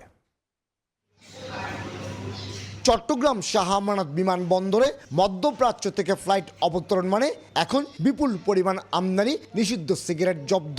গত বছরের ডিসেম্বর থেকে চলতি বছরের মে পর্যন্ত 6 মাসে জব্দ হয়েছে 24,364 কার্টন সিগারেট। আমরা স্ক্যানিং এর সংখ্যাটা একটু বাড়িয়ে দিয়েছি, যার কারণে আমরা প্রচুর পরিমাণ এই ধরনের অবৈধ জিনিস চোরাচালান কৃত সিগারেট জব্দ করতে সম্মত হয়েছি। কাস্টমসের তথ্য অনুযায়ী মে মাসে জব্দ হয়েছে 5,844 কার্টন সিগারেট। এর আগে গত বছরের ডিসেম্বর মাসে রেকর্ড ৬,৫৪২ কার্টন সিগারেট জব্দ করা হয়েছিল। একজন যাত্রী ব্যাগেজ রুলসের সুবিধায় সর্বোচ্চ 200 শলাকা সিগারেট আনতে পারবে। এর বেশি যদি আনা হয় সেটি আইন মোতাবেকভাবে আটক করা হয়। বিদেশে এসব সিগারেটের শুল্ক আরোপের সুযোগ না থাকায় দেশের বাজারে 3 থেকে 4 গুণ চড়া দামে বিক্রির জন্য আনা হচ্ছে। এই সমস্ত সিগারেটকে রাজস্ব ফাঁকি দিয়ে আমাদের দেশীয় বাজারে ঢোকানোর অপতৎপরতা চালাচ্ছে। বাংলাদেশে বর্তমানে নিম্ন স্তরের 10 শলাকা সিগারেটের দাম 62 টাকা থেকে শুরু হয়ে অতি উচ্চ স্তর প্রিমিয়াম 210 টাকা নির্ধারিত রয়েছে। চট্টগ্রাম শাহ আমানত বিমানবন্দরে প্রতিদিন অন্তত 10টি ফ্লাইট অবতরণ করছে। প্রত্যেক যাত্রীকে তল্লাশি করা গেলে কী পরিমাণ সিগারেট উদ্ধার হবে তা সহজেই অনুমান করা যায়। চট্টগ্রাম শাহ আমানত বিমানবন্দর থেকে কমল দে, সময় সংবাদ। সঠিক পরিকল্পনার অভাবে প্রতিষ্ঠার 2 যুগ পরও আশানুরূপ শিল্প কারখানা গড়ে ওঠেনি লক্ষ্মীপুরের বেসিক শিল্পনগরীতে। বেহাল সড়কের কারণে সামান্য বৃষ্টিতেই তৈরি হয় জলাবদ্ধতা। সড়ক বাতি ও সীমানা প্রাচীর না থাকায় বাড়ছে মাদক সেবীদের আড্ডা। নানা সমস্যায় এরই মধ্যে বন্ধ হয়ে গেছে 25টি শিল্প ইউনিট। সংকট সমাধানে বিভিন্ন প্রকল্প নেয়ার কথা জানান বেসিক শিল্পনগরীর উপব্যবস্থাপক। আহাদুল ইসলাম আকাশের ছবিতে মাজহারুল আনোয়ার টিপুর রিপোর্ট। বেকার সমস্যার সমাধান ও শিল্পায়নের মাধ্যমে অর্থনৈতিক মুক্তির লক্ষ্যে 1997 সালে লক্ষ্মীপুর শহরের বাঞ্ছানগর এলাকায় গড়ে তোলা হয় বেসিক শিল্পনগরী। বর্তমানে বেকারি, অটো রাইস মিল, ভাইয়া গ্রুপের শিল্প প্রতিষ্ঠান ও মোবিল রিপ্যাকিং ফ্যাক্টরি সহ কয়েকটি শিল্প কারখানা চলমান রয়েছে। তবে অবকাঠামোগত সমস্যা সহ বিভিন্ন সংকটে এইসব প্রতিষ্ঠান। শুরুতে 43টি শিল্প ইউনিট তাদের কার্যক্রম শুরু করলেও নানান সমস্যায় এরই মধ্যে বন্ধ 25টি শিল্প ইউনিট। বিসিকের অভ্যন্তরীণ সড়কগুলো সংস্কার না করায় সৃষ্টি হয়েছে বড় বড় গর্তের। এছাড়া ড্রেনেজ ব্যবস্থা না থাকায় সামান্য বৃষ্টিতেই সৃষ্টি হয় জলাবদ্ধতা। এমনকি বৈদ্যুতিক খুঁটিতে বাতি ও সীমানা প্রাচীর না থাকায় বাড়ছে মাদক সেবীদের আড্ডা। এতে পণ্য আনা নেয়া সহ চলাচলে অসুবিধায় পড়তে হয় ব্যবসায়ীদের। বহির্গমন ড্রেনের খুবই দরকার। এটা দীর্ঘদিন ধরে আমরা দাবি করে আসছি। এই ড্রেনটা এখনো নির্মাণ না হওয়ার কারণে আমরা বিসিকের শিল্পনগরের ভিতরে জলাবদ্ধতা থাকি। আগে আমাদের অনেকগুলা কাস্টমার আসতো, এখন রোড খারাপের কারণে কোনো কাস্টমার আসে না। অন্ধকারের কারণে যার কারণে বিভিন্ন বখাটে ছেলেরা আসে। যে আশা নিয়ে আসছিলাম সে আশা আসলে আমাদের পূর্ণ হয় নাই। রাস্তা পানি জমে আমাদের আসা যাওয়ার সমস্যা হচ্ছে। বিসিক কর্তৃপক্ষ জানায় রাস্তা ও ড্রেনের সমস্যার সমাধানের জন্য প্রকল্প প্রণয়ন করে ঊর্ধ্বতন কর্তৃপক্ষের কাছে প্রস্তাবনা পাঠানো হয়েছে। বরাদ্দ পেলেই নেওয়া হবে প্রয়োজনীয় ব্যবস্থা। 1000 ফিট করে আপনার 2000 ফিটের রাস্তার কাজ অলরেডি আমাদের এই অর্থ বছরের কাজটাও শেষ হয়ে গেছে আমাদের। তো আমরা এভাবেই ধারাবাহিকভাবে চেষ্টা করতেছি এটা মানে আবার নতুন করে চালু করার জন্য। আশা করি আগামী অর্থ বছরও আমরা আমাদের প্রস্তাব পাঠাবো। অনুমোদন হলে আমরা বাকি অংশের কাজটাও আমরা করতে পারবো। 16 একর ভূমির উপর প্রায় 3.5 কোটি টাকা ব্যয়ে নির্মিত এই শিল্পনগরীতে 54টি শিল্প ইউনিটের বিপরীতে 3 ক্যাটাগরির 100টি প্লট বরাদ্দ দেওয়া হয়। সহজ শর্তে শিল্পভিত্তিক ঋণ দেয়া, গ্যাস, বিদ্যুৎ, পানি ও ড্রেনেজ সমস্যার সমাধান হলে এই শিল্পনগরীর সবগুলো প্লটেই শিল্প কারখানা গড়ে উঠবে বলে আশা করছেন উদ্যোক্তারা। বিসিক শিল্পনগরী এলাকা থেকে মাজহারুল আনোয়ার টিপু, সময় সংবাদ, লক্ষ্মীপুর। ভারত থেকে আমদানির গুজব রটিয়ে ধান চালের বাজারকে অস্থির করার অভিযোগ উঠেছে মিল মালিকদের বিরুদ্ধে। বাধ্য হয়েই কম মূল্যে ধান বিক্রি করছেন আশুগঞ্জ ধান চালের হাটে আসা কৃষকরা। তবে প্রজ্ঞাপন জারি করে বিভ্রান্ত না হওয়ার পরামর্শ দিয়েছে খাদ্য মন্ত্রণালয়। ব্রাহ্মণবাড়িয়া থেকে হৃদয় পালের ক্যামেরায় উজ্জ্বল চক্রবর্তী রিপোর্ট। গেল বড় মৌসুমে সরকার 36 টাকা কেজি দরে ধান ও 1444 টাকা দরে প্রতিমন ধান সংগ্রহের দাম নির্ধারণ করে। তবে সরকার ভারত থেকে 1.5 লাখ টন চাল আমদানি করবে। সম্প্রতি এমন গুজব রটিয়ে দেশের পূর্বাঞ্চলের অন্যতম ধান চালের বৃহৎ হাট মেঘনার তীরবর্তী ব্রাহ্মণবাড়িয়ার আশুগঞ্জ ধান চালের বাজারকে অস্থির করার অভিযোগ উঠেছে একটি চক্রের বিরুদ্ধে। মিল মালিক পক্ষের দাবি, চালের মিলগুলোতে বিপুল পরিমাণ অবিকৃত চাল রয়েছে। আবার চাল আমদানি হলে দাম আরও কমে যাবে। এই অজুহাতে হাওড় অঞ্চলের কৃষক ও ব্যাপারীদের কাছ থেকে ধান কিনছেন না মিল মালিকেরা। এমন পরিস্থিতিতে হাজার হাজার মন ধান নিয়ে আশুগঞ্জ বাজারে এসে বাধ্য হয়েই কম মূল্যে বিক্রি করতে হচ্ছে তাদের। লোক হয়েছে 1200 টাকা আর ধান হয়েছে 800 টাকা। তাই এটা ফুসে না তো। ধান কইরা আমরা লুজার কেন লুজার কামলা হয়েছে 1200-1500 আর ধান হয়েছে 700-800। নৌকার আমদানিটা বেশি দেখলেই আপনার বাজারটা স্ট্রাইক করে কমাইলা। এক পয়সা না ধান, আরেক হলো ধানের নাই দর, এই অবস্থানে আছে আর কি। চাইলের দর ভালো না, বন্দর চাইল টানে না, গুড়ানো চাইল টানতেছে না। রেট দিছে 1440 টাকা, আর আমরা দাম 700 টাকা। বিভিন্ন দরের ধান আছে। ধান টান কিনে আমরা চাউল কোনো বেচতারি না। এদিকে খালি ধান নিয়ে জমাইতেছি, মিল টিল বন্ধ হয়ে গেছে। যারা ক্রয় করবে আর আতঙ্কের মধ্যে ফিরে গেছে গা, যারা চাইল ক্রয় করবে তারা আতঙ্কের মধ্যে ফিরে গেছে গা। এদিকে কৃষক যেন ন্যায্য মূল্য পায় সে ব্যাপারে ব্যবস্থা নেওয়ার কথা জানান কৃষি বিপণন কর্মকর্তা। আর খাদ্য মন্ত্রণালয়ের পক্ষ থেকে বিজ্ঞপ্তি দিয়ে গুজবের ব্যাপারে সতর্ক করা হয়েছে। খাদ্য মন্ত্রণালয় থেকে একটা পরিপত্র জারি করা হয়েছে, একটা প্রেস রিলিজ দেওয়া হয়েছে যে আসলে এটা গুজব, এরকম সরকারের কোনো পরিকল্পনা নাই বলে আমরা জানি। দাম যেন তারা পায় সেজন্য তাদেরকে আমরা কিছু কৃষকদেরকে উৎসাহিত করেছি যেন সরকারি ন্যায্য মূল্যে তারা বিক্রি করে। কৃষি বিভাগের তথ্য অনুযায়ী চলতি বছর ব্রাহ্মণবাড়িয়া অঞ্চল থেকে 4,97,790 মেট্রিক টন চাল উৎপাদন লক্ষ্যমাত্রা নির্ধারণ করা হয়েছে। এর মধ্যে আগামী 31শে আগস্টের মধ্যে এ অঞ্চল থেকে সরকার 48 টাকা কেজি দরে 4,993 মেট্রিক টন আতপ চাল এবং 49 টাকা কেজি দরে 59,272 মেট্রিক টন সিদ্ধ চাল সংগ্রহ করবে। উজ্জ্বল চক্রবর্তী, সময় সংবাদ, ব্রাহ্মণবাড়িয়া।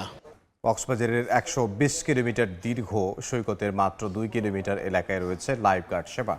বাকি অংশে লাইফগার্ড, সতর্কতামূলক সাইনবোর্ড বা নিরাপত্তা নির্দেশক পতাকা না থাকায় 15 থেকে 20টি পয়েন্টে ঝুঁকিতে থাকেন পর্যটকরা। মাঝে মধ্যেই ঘটছে নিখোঁজ ও প্রাণহানির ঘটনা। মোহাম্মদ ফরাজের ক্যামেরায় বিস্তারিত জানাচ্ছেন সুজাউদ্দিন রুবেল। সমুদ্রপাড়ে অবকাশ যাপনে এসে সচেতন পর্যটকরা প্রায়ই ঝুঁকি ও শঙ্কার অভিযোগ তোলেন। তারা জানান, বিশ্বের দীর্ঘতম সৈকতের 120 কিলোমিটারের মধ্যে মাত্র 2 কিলোমিটার এলাকায় রয়েছে লাইফগার্ড সেবা, আর বাকি 15 থেকে 20টি জনপ্রিয় পয়েন্টে নেই কোনো প্রকার সচেতনতার বালাই। এতে প্রায় ঘটছে পর্যটক নিখোঁজ ও প্রাণহানির ঘটনা। পর্যটকদের কাছে এক অত্যন্ত জনপ্রিয় গন্তব্য কক্সবাজারের ইনানি, তবে এখানে রয়েছে গভীর এক নিরাপত্তা সংকট। ইনানি সৈকতে অন্তত 3টি গুরুত্বপূর্ণ পয়েন্টে নেই কোনো লাইফগার্ড সেবা, নেই কোনো সতর্কতামূলক সাইনবোর্ড বা নিরাপত্তা নির্দেশক পতাকাও। বহু জায়গায় দেখছি সাইনবোর্ড লেখা আছে জোয়ার ভাটা হিসাব করে গোসল করার জন্য বা সমুদ্রে নামার, কিন্তু এইখানে এই আশেপাশে কোথায় লেখা নেই। সবাই তো আসলে এই জোয়ার ভাটার টাইমটার সাথে আসলে ইউজ টু না, এটা আসলে সচেতন করার জন্য কাউকে না কাউকে থাকা উচিত। পর্যটন সংশ্লিষ্টদের দাবি, প্রতিদিন বিপুল সংখ্যক পর্যটক এসব পয়েন্টে আসলেও লাইফগার্ড, বিচ কর্মী ও উদ্ধার ব্যবস্থায় রয়েছে চরম ঘাটতি। 200 মিটার বা 300 মিটার পরপর যদি বিচ কর্মী যদি এখানে যদি আশেপাশে যদি থাকতো, দুর্ঘটনাগুলো ঘটতো না। রিস্কিউ টিউব আছে, রিস্কিউ বোট যেটা হচ্ছে হাতে প্যাডেল করে যায়, শুধু আমাদের কাছে এই দুইটা জিনিস আছে। পর্যাপ্ত লাইফগার্ড থাকলে পর্যটক নিখোঁজ ও প্রাণহানির সংখ্যা কমবে বলে মনে করেন ট্যুরিস্ট পুলিশ। হ্যান্ড মাইক নিয়ে আমরা প্রতিদিন সকাল বিকাল বা দুপুর প্রত্যেক দিনই আমরা মানুষ টুরিস্টরা যারা আসে তাদের আমরা সতর্ক করি, আমরা ব্রিফ করি যে আপনারা এভাবে নামবেন না। লাইফগার্ড সংস্থার তথ্য মতে গত 12 বছরে সমুদ্রে গোসলে নেমে মৃত্যু হয়েছে 76 জনের, জীবিত উদ্ধার করা হয়েছে 1024 জন। সুজাউদ্দিন রুবেল, সময় সংবাদ, কক্সবাজার। নির্মাণ হয়েছে মাত্র 2 দশক আগে, এরই মধ্যে ঝুঁকিপূর্ণ হয়ে উঠেছে রাঙামাটির আসাম বস্তি সেতু। ঝুঁকি কমাতে চলছে রেট্রোফিটিং এর কাজ। এলাকাবাসীর অভিযোগ, নির্মাণকালে অনিয়মের কারণে অপচয় হচ্ছে রাষ্ট্রের অর্থ। এদিকে মানহীন কাজ ও জলবায়ু প্রভাবকে দুষছে এলজিইডি। হেফাজত সবুজের পাঠানো তথ্য, রাজীব দাস পূর্ণার ছবি নিয়ে রিপোর্ট। পিলার থেকে বের হয়ে গেছে পাথর, সেই পাথরে সামান্য চাপ দিলেই খসে পড়ছে। কোথাও কোথাও দেখা যাচ্ছে মরিচা পড়া রড। 2 দশক আগে রাঙামাটিতে নির্মাণ করা হয় 294 মিটার দৈর্ঘ্যের আসামবস্তি সেতু, যা শহরের সঙ্গে যুক্ত করেছে খেপ্পোপাড়া কাপ্তাই সড়ককে। রাঙামাটি বিজ্ঞান ও প্রযুক্তি বিশ্ববিদ্যালয় ছাড়াও নয়াভিরাম আসামবস্তি সড়কের দৃশ্য উপভোগের জন্য হাজারো পর্যটক ও স্থানীয়রা চলাচল করে এই পথ দিয়ে। নাগরিক সমাজ বলছে, নির্মাণের সময় মানসম্পন্ন সামগ্রী ব্যবহার নিশ্চিত ও সঠিক মনিটরিং হলে এত অল্প সময়ে এমন অবস্থা হতো না। এত তাড়াতাড়ি কেন নষ্ট হলো, এই জিনিসগুলো যদি আমরা জানতে পারতাম তারপরে মনে করতাম যে এটা কোন সংস্কার করা হোক। ঠিকঠাক করে ঠিকাদারের কাছ থেকে কাজটি ঠিকমতো বুঝে নিতেন, আজকে হয়তো এখন আবার সরকারি অর্থ অপচয় করে এটি সংস্কারের প্রয়োজন হতো বলে আমার। উপরের অংশটা ভেঙে ফেলতেছি, রড দিয়ে কেমিক্যাল ব্যবহার করিয়ে আবার নতুন করে ঢালাই করতেছি। ঝুঁকি কমাতে 1,80,00,000 টাকা ব্যয়ে রেট্রোফিটিং এর কাজ করা হচ্ছে জানালেন উপজেলা প্রকৌশলী। যখনই আমাদের ফল্টটা আমাদের চোখে পড়েছে, আমরা সাথে সাথে আমরা সেটা উদ্যোগ নিয়েছি এটা ঠিক করার। নির্মাণের সময় মান বজায় রেখে কাজ না করা ও জলবায়ু প্রভাবের কারণে সেতুটির এই অবস্থা বলে দায়সারা জবাব এলজিইডির। পার্মানেন্ট কেজিং দিতে হয়, সেটা দেওয়া হয়নি। এই বিভিন্ন কারণে বিভিন্ন ফ্যাক্টর জড়িত, আসলে একক কোনো কাউকে দোষারোপ করা যাবে না, বিভিন্ন ফ্যাক্টর জড়িত, এর সাথে এটা দ্রুত নষ্ট হওয়ার। সেতুটি 2003 সালে নির্মাণ কাজ শুরু হয় আর 2006 সালে যান চলাচলের জন্য উন্মুক্ত করা হয়। সময় সংবাদ, রাঙামাটি। ইরানের অবিসংবাদিত ও আপসহীন নেতা আয়াতুল্লাহ আলী খামেনি দীর্ঘ 4 দশকেরও বেশি সময় ধরে পশ্চিমা সাম্রাজ্যবাদ আর একের পর এক বৈশ্বিক ষড়যন্ত্রের বিরুদ্ধে তিনি ছিলেন প্রতিরোধের এক জীবন্ত প্রতীক। চরম প্রতিকূলতার মাঝেও স্বকীয় চেতনা আর আত্মনির্ভরশীলতার জোরে পুরো ইরানকে এক সুতোয় বেঁধে রাখা এক নেতা। বৈরী শক্তির রক্তচক্ষুকে উপেক্ষা করে আমৃত্যু দেশের সার্বভৌমত্ব ও জাতীয় মর্যাদাকে অক্ষুণ্ণ রাখাই ছিল তার জীবনের মূল দর্শন। ইরানের ইতিহাসে আয়াতুল্লাহ আলী খামেনি ছিলেন এক অনন্য ও অবিসংবাদিত নেতা। কেবল একজন ধর্মীয় ব্যক্তিত্বই নন, বরং সাম্রাজ্যবাদ বিরোধী লড়াইয়ে তিনি ছিলেন অনুপ্রেরণার বাতিঘর। দীর্ঘ 4 দশকের শাসনামলে পশ্চিমা শক্তির চরম বৈরিতা আর অবর্ণনীয় চাপের মুখেও তিনি ইরানের সার্বভৌমত্ব ও আত্মমর্যাদার প্রশ্নে কখনো বিন্দুমাত্র আপোষ করেননি। নিজের অদম্য সাহস আর সুদূর প্রসারী প্রজ্ঞায় তিনি বিশ্বমঞ্চে ইরানকে এক অপরাজেয় শক্তি হিসেবে প্রতিষ্ঠা করে গেছেন। 1939 সালে পবিত্র মাশহাদ নগরীতে জন্ম নেয়া আলী খামেনি শৈশব থেকেই ছিলেন অনন্য মেধার অধিকারী। মাত্র 4 বছর বয়সে পবিত্র কুরআন শিক্ষার মাধ্যমে শুরু হয় তার পথ চলা। পরবর্তীতে নাজাফ ও কোমের মতো মর্যাদাপূর্ণ ইসলামিক শিক্ষা কেন্দ্রে শিয়া স্কলারদের সান্নিধ্যে গভীর পাণ্ডিত্য অর্জন করেন তিনি। তৎকালীন মার্কিন মদতপুষ্ট শাহ রাজতন্ত্রের অন্যায়ের বিরুদ্ধে সোচ্চার হওয়ায় শাহবাগ বা গোপন পুলিশের অমানবিক নির্যাতন ও নির্বাসনও ভোগ করতে হয়েছিল এই ত্যাগী নেতাকে। 1979 সালের ঐতিহাসিক ইসলামী বিপ্লবের পর নতুন ইরান গঠনে খামেনি ছিলেন মূল কারিগরদের একজন। 1981 সালে যখন তিনি ইরানের প্রেসিডেন্ট নির্বাচিত হন, তখনই এক ভয়াবহ হত্যা চেষ্টা থেকে অলৌকিকভাবে বেঁচে যান, যার কারণে তার ডান হাত চিরতরে অচল হয়ে যায়। 1980-র দশকে ইরাকের চাপিয়ে দেয়া রক্তক্ষয়ী যুদ্ধে তিনি নিজের সম্মুখ সমরে গিয়ে সেনাদের অনুপ্রাণিত করেন। যুদ্ধের সেই কঠিন দিনগুলোই তার মনে জন্ম দেয় আত্মনির্ভরশীলতার অদম্য চেতনা। 1989 সালে ইমাম খোমেনির মৃত্যুর পর ইরানের সর্বোচ্চ নেতার দায়িত্ব কাঁধে নেন আয়াতুল্লাহ খামেনি। চারপাশের শত্রু বেষ্টিত ইরানকে রক্ষায় তিনি ইসলামিক রিভলিউশনারি গার্ডস IRGC-কে একটি শক্তিশালী ও আধুনিক বাহিনীতে রূপান্তর করেন। পশ্চিমা নিষেধাজ্ঞা এবং চরম অর্থনৈতিক অবরোধের মুখেও তিনি দেশবাসীকে প্রতিরোধ অর্থনীতির মন্ত্রে দীক্ষিত করেন, যা ইরানকে আন্তর্জাতিক অঙ্গনে কারো কাছে মাথা নত না করে নিজস্ব শক্তিতে দাঁড়িয়ে থাকতে শিখিয়েছে। আয়াতুল্লাহ আলী খামেনির সবচেয়ে দূরদর্শী ও প্রভাবশালী কৌশলগত উদ্যোগ ছিল মধ্যপ্রাচ্য জুড়ে অক্ষ শক্তির প্রতিরোধ বা অ্যাক্সিস অফ রেজিস্ট্যান্স গড়ে তোলা। লেবাননের হিজবুল্লাহ, ফিলিস্তিনের হামাস ও ইয়েমেনের হাউথিদের মতো স্বাধীনতাকামী গোষ্ঠীগুলোকে এক সুতোয় গেঁথে তিনি ইসরায়েল ও মার্কিন আগ্রাসনের বিরুদ্ধে এক অদম্য দুর্গ তৈরি করেছিলেন। এমনকি সাম্প্রতিক মার্কিন ইসরায়েলি যুদ্ধের মুখেও তিনি ট্রাম্পের নিঃশর্ত আত্মসমর্পণের দাবিকে বুড়ো আঙ্গুল দেখিয়ে শেষ নিঃশ্বাস পর্যন্ত বীরের মতো লড়াই চালিয়ে যান। ফারহাদ চৌধুরী, সময় সংবাদ। আয়াতুল্লাহ আলী খামেনিকে শেষবারের মতো বিদায় দিতে ইরানের রাজপথে নেমে এসেছেন লাখো মানুষ। বড়দের পাশাপাশি শোকে কাতর ছোট্ট শিশুরাও। সর্বোচ্চ নেতার বিদায়কে ঘিরে শোক, আবেগ আর ধর্মীয় আনুষ্ঠানিকতায় ভরে উঠেছে রাজধানী তেহরান।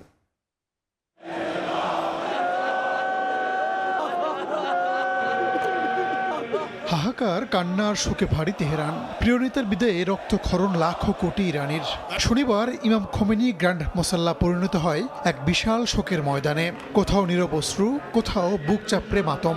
নারী পুরুষের পাশাপাশি শোকে কাতর ছোট্ট কোমল শিশুরাও। ঐতিহ্যবাহী কালো পোশাক, ইরানের জাতীয় পতাকা, হাতে আয়াতুল্লাহ আলী খামেনির ছবি নিয়ে শোকে স্তব্ধ হয়ে দাঁড়িয়ে থাকেন তারা। একদিকে কোরআন তেলাওয়াত, অন্যদিকে ধর্মীয় শোকগাথা। পুরো পরিবেশ জুড়ে ছিল কান্না, দোয়ার আবেগঘন বিদায়ের দৃশ্য। প্রচন্ড গরমে শোকাহত মানুষের কষ্ট কমাতে ভবনের ছাদ থেকে ছিটানো হয় পানির ফোয়ারা। তবুও দীর্ঘ সময় ধরে সারিবদ্ধভাবে দাঁড়িয়ে শেষ বিদায় জানানোর অপেক্ষায় ছিলেন অসংখ্য শোকাহত মানুষ। ইসলামী রীতি অনুযায়ী দ্রুত দাফনের কথা থাকলেও যুদ্ধকালে নিরাপত্তা ঝুঁকির কারণে তা পিছিয়ে দেয়া হয়। এখন জাতীয় শোকানুষ্ঠানের মধ্য দিয়েই বিদায় জানানো হচ্ছে ইরানের দীর্ঘদিনের সর্বোচ্চ নেতাকে। রাহানুল রানা, সময় সংবাদ। যুক্তরাষ্ট্রের 250তম স্বাধীনতা দিবস উদযাপন উপলক্ষে ব্যাপক প্রস্তুতি নেওয়া হয়েছে। রাজধানী ওয়াশিংটন ডিসিতে নিরাপত্তা জোরদার করা হয়েছে। আয়োজন ঘিরে নিউ ইয়র্কের টাইমস স্কোয়ারে মার্কিন নৌবাহিনীর বিশেষ ড্রিল হয়েছে। উদযাপন শুরুর আগে দেশটিতে কমিউনিস্ট হুমকির পুনরুত্থাপ ঘটেছে বলে দাবি করেছেন মার্কিন প্রেসিডেন্ট ডোনাল্ড ট্রাম্প। সাউথ ডাকোটার মাউন্ট রাশমোরে এক অনুষ্ঠানে অংশ নিয়ে প্রগতিশীল ডেমোক্র্যাট ও নতুন অভিবাসীদের নিশানা করে এই হুঁশিয়ারি দেন তিনি। এদিকে যুক্তরাষ্ট্রের 250তম স্বাধীনতা দিবস উপলক্ষে মার্কিন প্রেসিডেন্ট ডোনাল্ড ট্রাম্পকে অভিনন্দন জানিয়েছেন প্রধানমন্ত্রী তারেক রহমান। এক বার্তায় মার্কিন সরকার ও জনগণকে এই ঐতিহাসিক মাইল ফলক অর্জনে আন্তরিক শুভেচ্ছা জানান তিনি।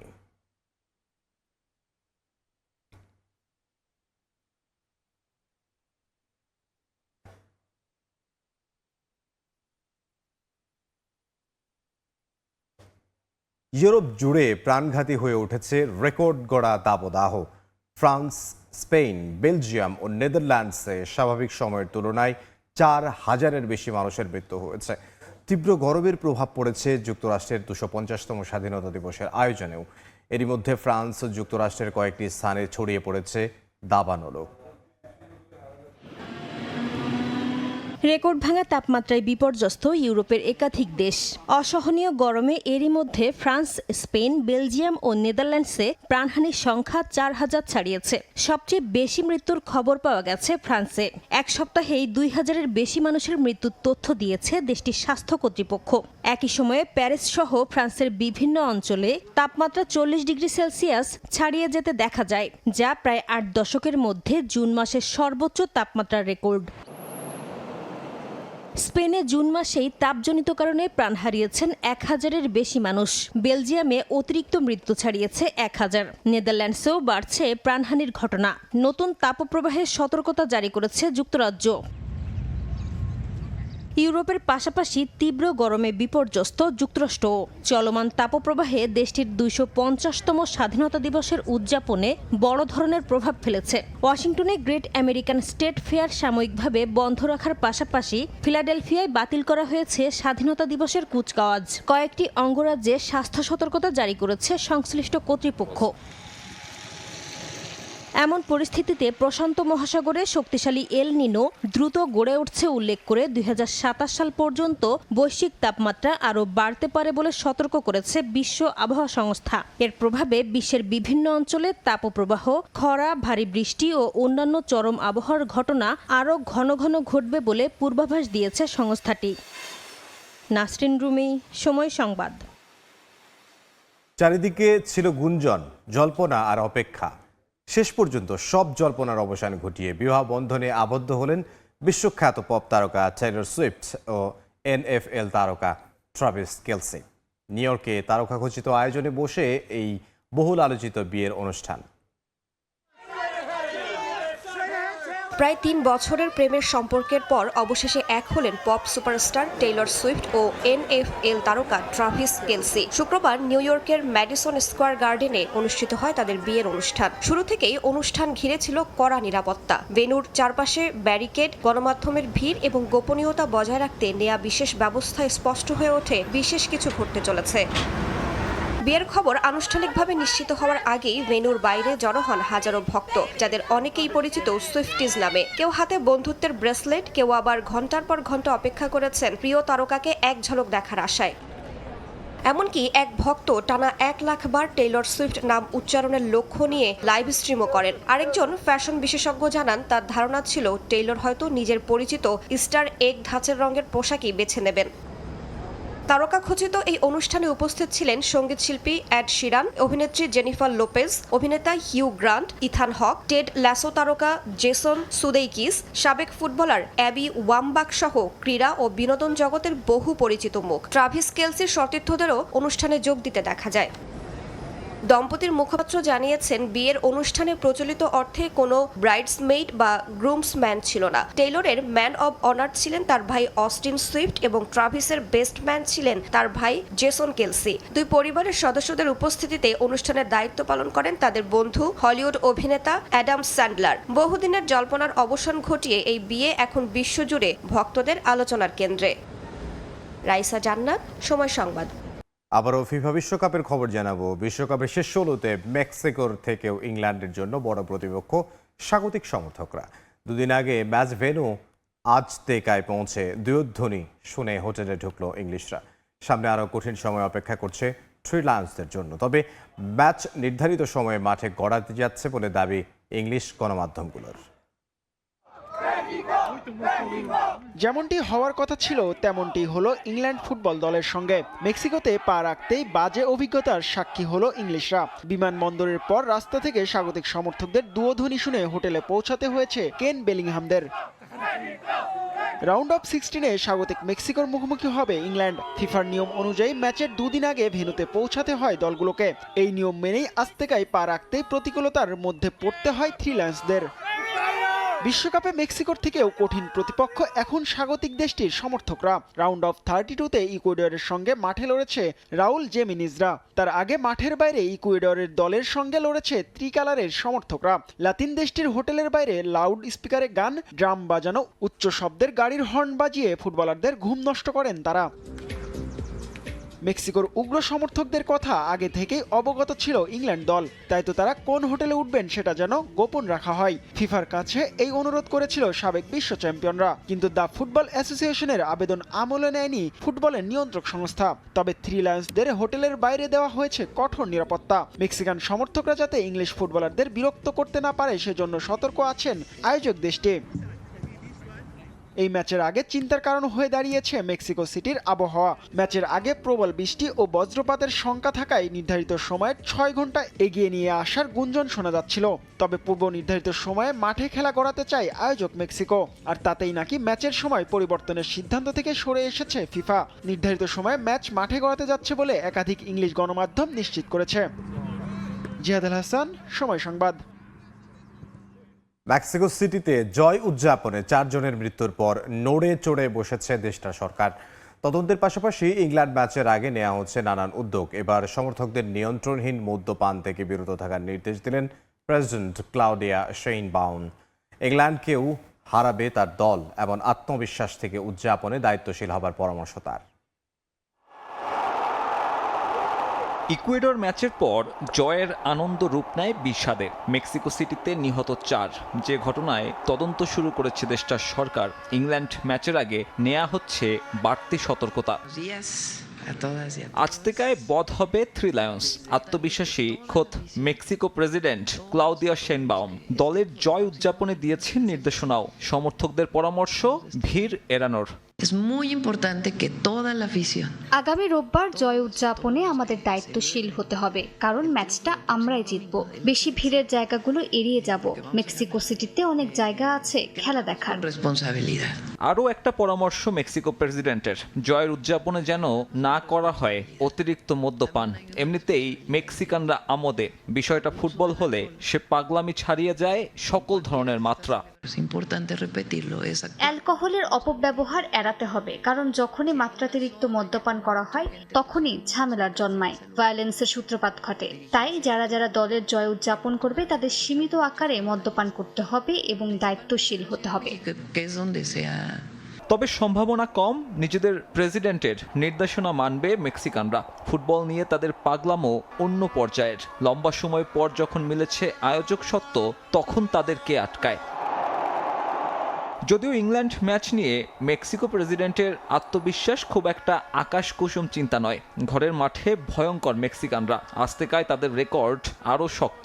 এমনিতেই সমুদ্রপৃষ্ঠ থেকে এমন উচ্চতায় মানিয়ে নিতে কষ্ট হবে ইংলিশদের। সেই সাথে স্বাগতিক দর্শক সামলানোটাও অন্য ধরনের চাপ। এছাড়া পরিসংখ্যানকে পাশে পাচ্ছে মেক্সিকো। বিশ্বকাপ আয়োজন করলে অন্তত কোয়ার্টার ফাইনালে ওঠে এই দেশটা। ইংল্যান্ড বধে সে রেকর্ড অক্ষত থাকবে মেক্সিকানদের। সাব্বির মিথুন, সময় সংবাদ।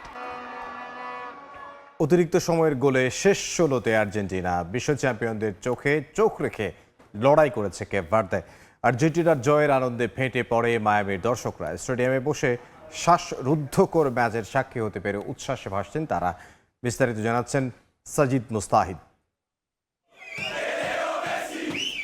সবাই ধারণা করেছিল একটা অসম লড়াই হতে যাচ্ছে আর্জেন্টিনা এবং কেপ ভার্দের এই ম্যাচটা, যেখানে সহজেই জয় তুলে নিবে আর্জেন্টিনা। কিন্তু সবার ধারণাকে ভুল প্রমাণ করেছে আফ্রিকার দেশটি। প্রথমবারের মতো বিশ্বকাপে খেলতে এসেই তারা একের পর এক চমক দিয়ে গেছে এবং সেই চমকের সাক্ষী হয়েছে আর্জেন্টিনা দল এবং বিশ্বের কোটি সমর্থক। শেষ মুহূর্তের এক আত্মঘাতী গোলে জয় পেয়েছে আর্জেন্টিনা দল। আর্জেন্টিনার জন্য এই জয়টা মহা গুরুত্বপূর্ণ। এই জয় তারা পা রেখেছে রাউন্ড অফ 16-এ।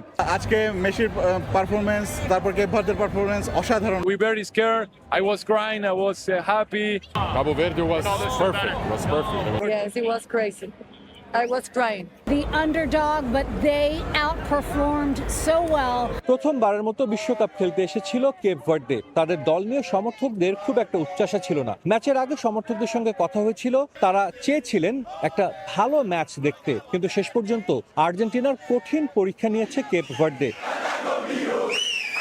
ছোট্ট একটি দেশ, কিন্তু সমর্থকরা মাঠে এসেছিলেন দলের জন্য, গলা ফাটিয়েছেন ম্যাচ শেষে। তাই নিজ দল নিয়ে সবাই গর্বিত। তারা প্রত্যাশা করছেন সামনে আরো অনেক দূর যাবে কেপ ভার্দে ফুটবল দল। Next game, next World Cup, I really feel like we have a chance of winning it. It was love, it was passion, it was everything else. So. Cape Verde they deserve more. But next time, they're a good team. I'm super proud of what our team did, and we made it really far. And we had a 1% chance, and we just did everything we wanted to. We are so proud of our players. We continue to be proud. Win, lose, tie.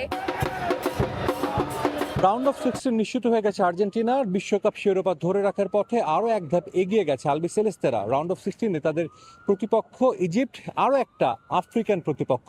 Cape ভার্দের বিপক্ষে যে ভুলগুলো করেছে Argentina, নিশ্চিতভাবেই মোহাম্মদ সালাহ দলের বিপক্ষে একই ভুলের পুনরাবৃত্তি করতে চাইবে না লিওনেল মেসির দল। মায়ামি থেকে সাজিদ মুস্তাহিদ, সময় সংবাদ, যুক্তরাষ্ট্র। মায়ামিতে রূপকথার জন্ম দিতে বসেছিল কেপ ভার্দে, কিন্তু যেখানে লিওনেল মেসি নামের এক জাদুকর আছেন, সেখানে শেষ হাসি তো আলবিসেলেস্তেরই হবে। তবে ম্যাচ শেষে আত্মতুষ্টি নয়, বরং মেসির কণ্ঠে ঝরল ভুল শুধরে নেয়ার আকুতি এবং সতীর্থদের প্রশংসা। বিশ্বকাপে নিজের রেকর্ড ভাঙা 20তম গোল করেছেন এলএম10। 7 গোল আর 1 অ্যাসিস্ট নিয়ে চলতি আসরের গোল্ডেন বুটের রেসে আবারও 1 নম্বরে উঠে গেছেন আর্জেন্টাইন জাদুকর। নামটা যখন আর্জেন্টিনা, তখন প্রত্যাশার পারদ আকাশচুম্বী। কিন্তু ফুটবল বিধাতা হয়তো ফ্লোরিডার সবুজ মাঠে অন্য এক মহাকাব্য লিখতে চেয়েছিলেন। একদিকে বিশ্ব চ্যাম্পিয়নদের দাপট, অন্যদিকে পুচকে কেপ ভার্দের বুক চিতিয়ে লড়াই। ম্যাচের প্রতিটা মিনিটে ছড়িয়ে থাকলো স্নায়ুচাপ আর খাঁটি রোমাঞ্চ। তবে দিনটা যার হতেই হতো, তিনি তো সেই একজন। ম্যাচের 29 মিনিটে লিসান্দ্রোর বাড়ানো বল আলতো ছোঁয়ায় নিয়ন্ত্রণে নিয়ে গোলরক্ষক ভজিনহাকে পরাস্ত করলেন আধুনিক ফুটবলের জাদুকর। বিশ্বকাপে প্রথম ফুটবলার হিসেবে স্পর্শ করেন 20 গোলের মাইলফলক। কিন্তু এরপরও জয়টা এলো না সহজে। সত্যি বলতে আমরা জানতাম ম্যাচটা কতটা কঠিন হতে যাচ্ছে। এই দলটা কিন্তু স্পেন বা উরুগুয়ের কাছেও হারেনি। আমরা প্রথমার্ধে গোল পেয়ে ভেবেছিলাম ম্যাচের নিয়ন্ত্রণ আমাদের হাতে, কিন্তু হলো তার উল্টো। আমরা একটু বেশি রক্ষণাত্মক হয়ে পড়েছিলাম এবং ওদের ওপর চাপ সৃষ্টি করতে পারিনি। 2-2 সমতার পর ম্যাচ যখন টাইব্রেকারের দিকে এগোচ্ছিল, ঠিক তখনই 111 মিনিটে ক্রিস্টিয়ান রোমেরোর হেড কেপ ভার্দের ডিফেন্ডারের গায়ে লেগে জড়িয়ে যায় জালে। 3-2 ব্যবধানের এই জয়ে স্বস্তির নিঃশ্বাস ফেলে আর্জেন্টিনা। ম্যাচ শেষে নিজের মাইলফলক কিংবা জয় সবকিছু ছাপিয়ে মেসির কণ্ঠে ঝরল তাই প্রতিপক্ষের প্রতি সমীহ। এই বিশ্বকাপটা এই কারণেই স্পেশাল। এখানে প্রতিটি দল সমান শক্তিশালী এবং প্রতিটা ম্যাচই কঠিন। আমরা আমাদের সর্বোচ্চটা দিয়ে চেষ্টা করেছি, তবে এখন সবচেয়ে গুরুত্বপূর্ণ হলো বিশ্রাম নেওয়া, পরের ম্যাচ নিয়ে ভাবা এবং ভুলগুলো শুধরে নেওয়া।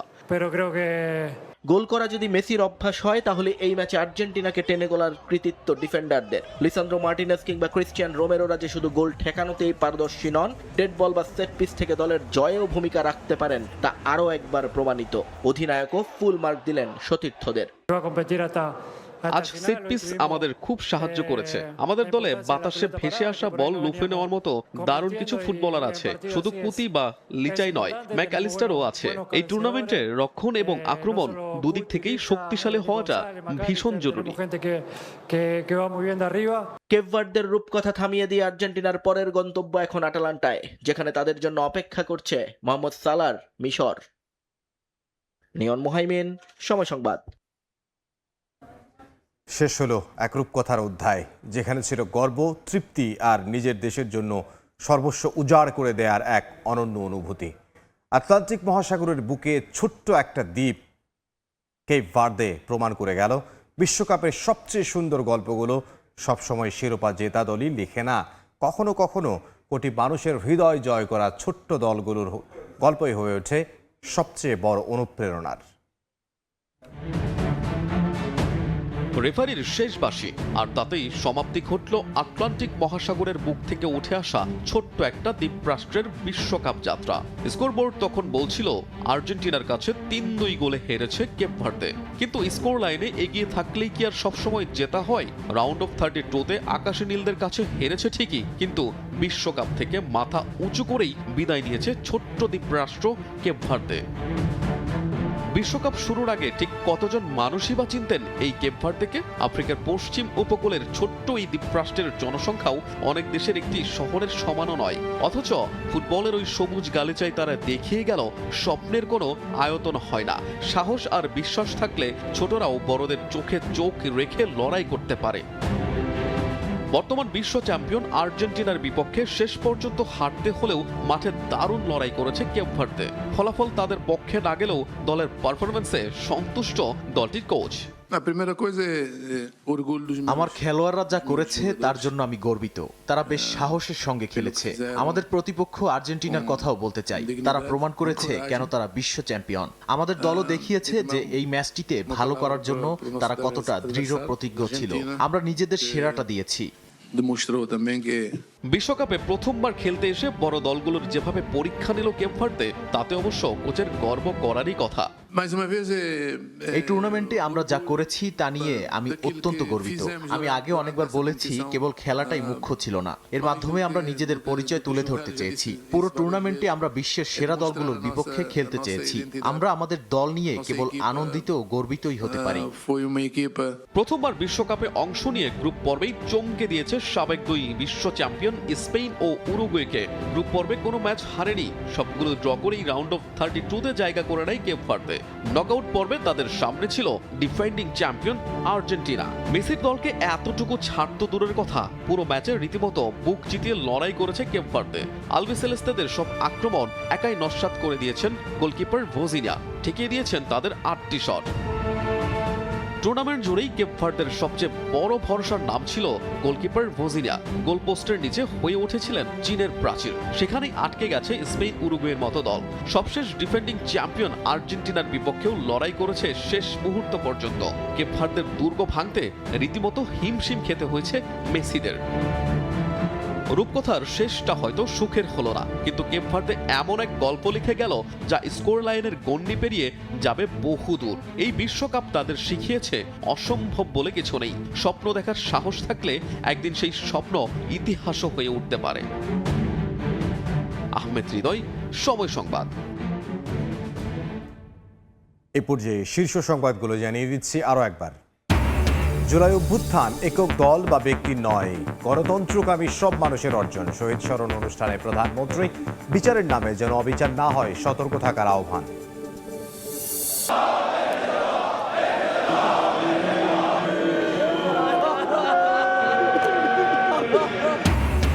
আয়াতুল্লাহ খামেনিকে শেষ বিদায় জানাতে তেহরানের জনসমুদ্র। বুধবার কফিন নেওয়া হবে কারবালায়, বৃহস্পতিবার মাশহাদে দাফন। হামলার শঙ্কায় আকাশ সেবা বন্ধ। এবং বিশ্বকাপের রাউন্ড অফ 16 শুরু, কোয়ার্টার ফাইনাল নিশ্চিতের লড়াইয়ে মুখোমুখি মরক্কো কানাডা। অপ্রতিরোধ্য ফ্রান্সের সামনে জার্মান কিলার প্যারাগুয়ে।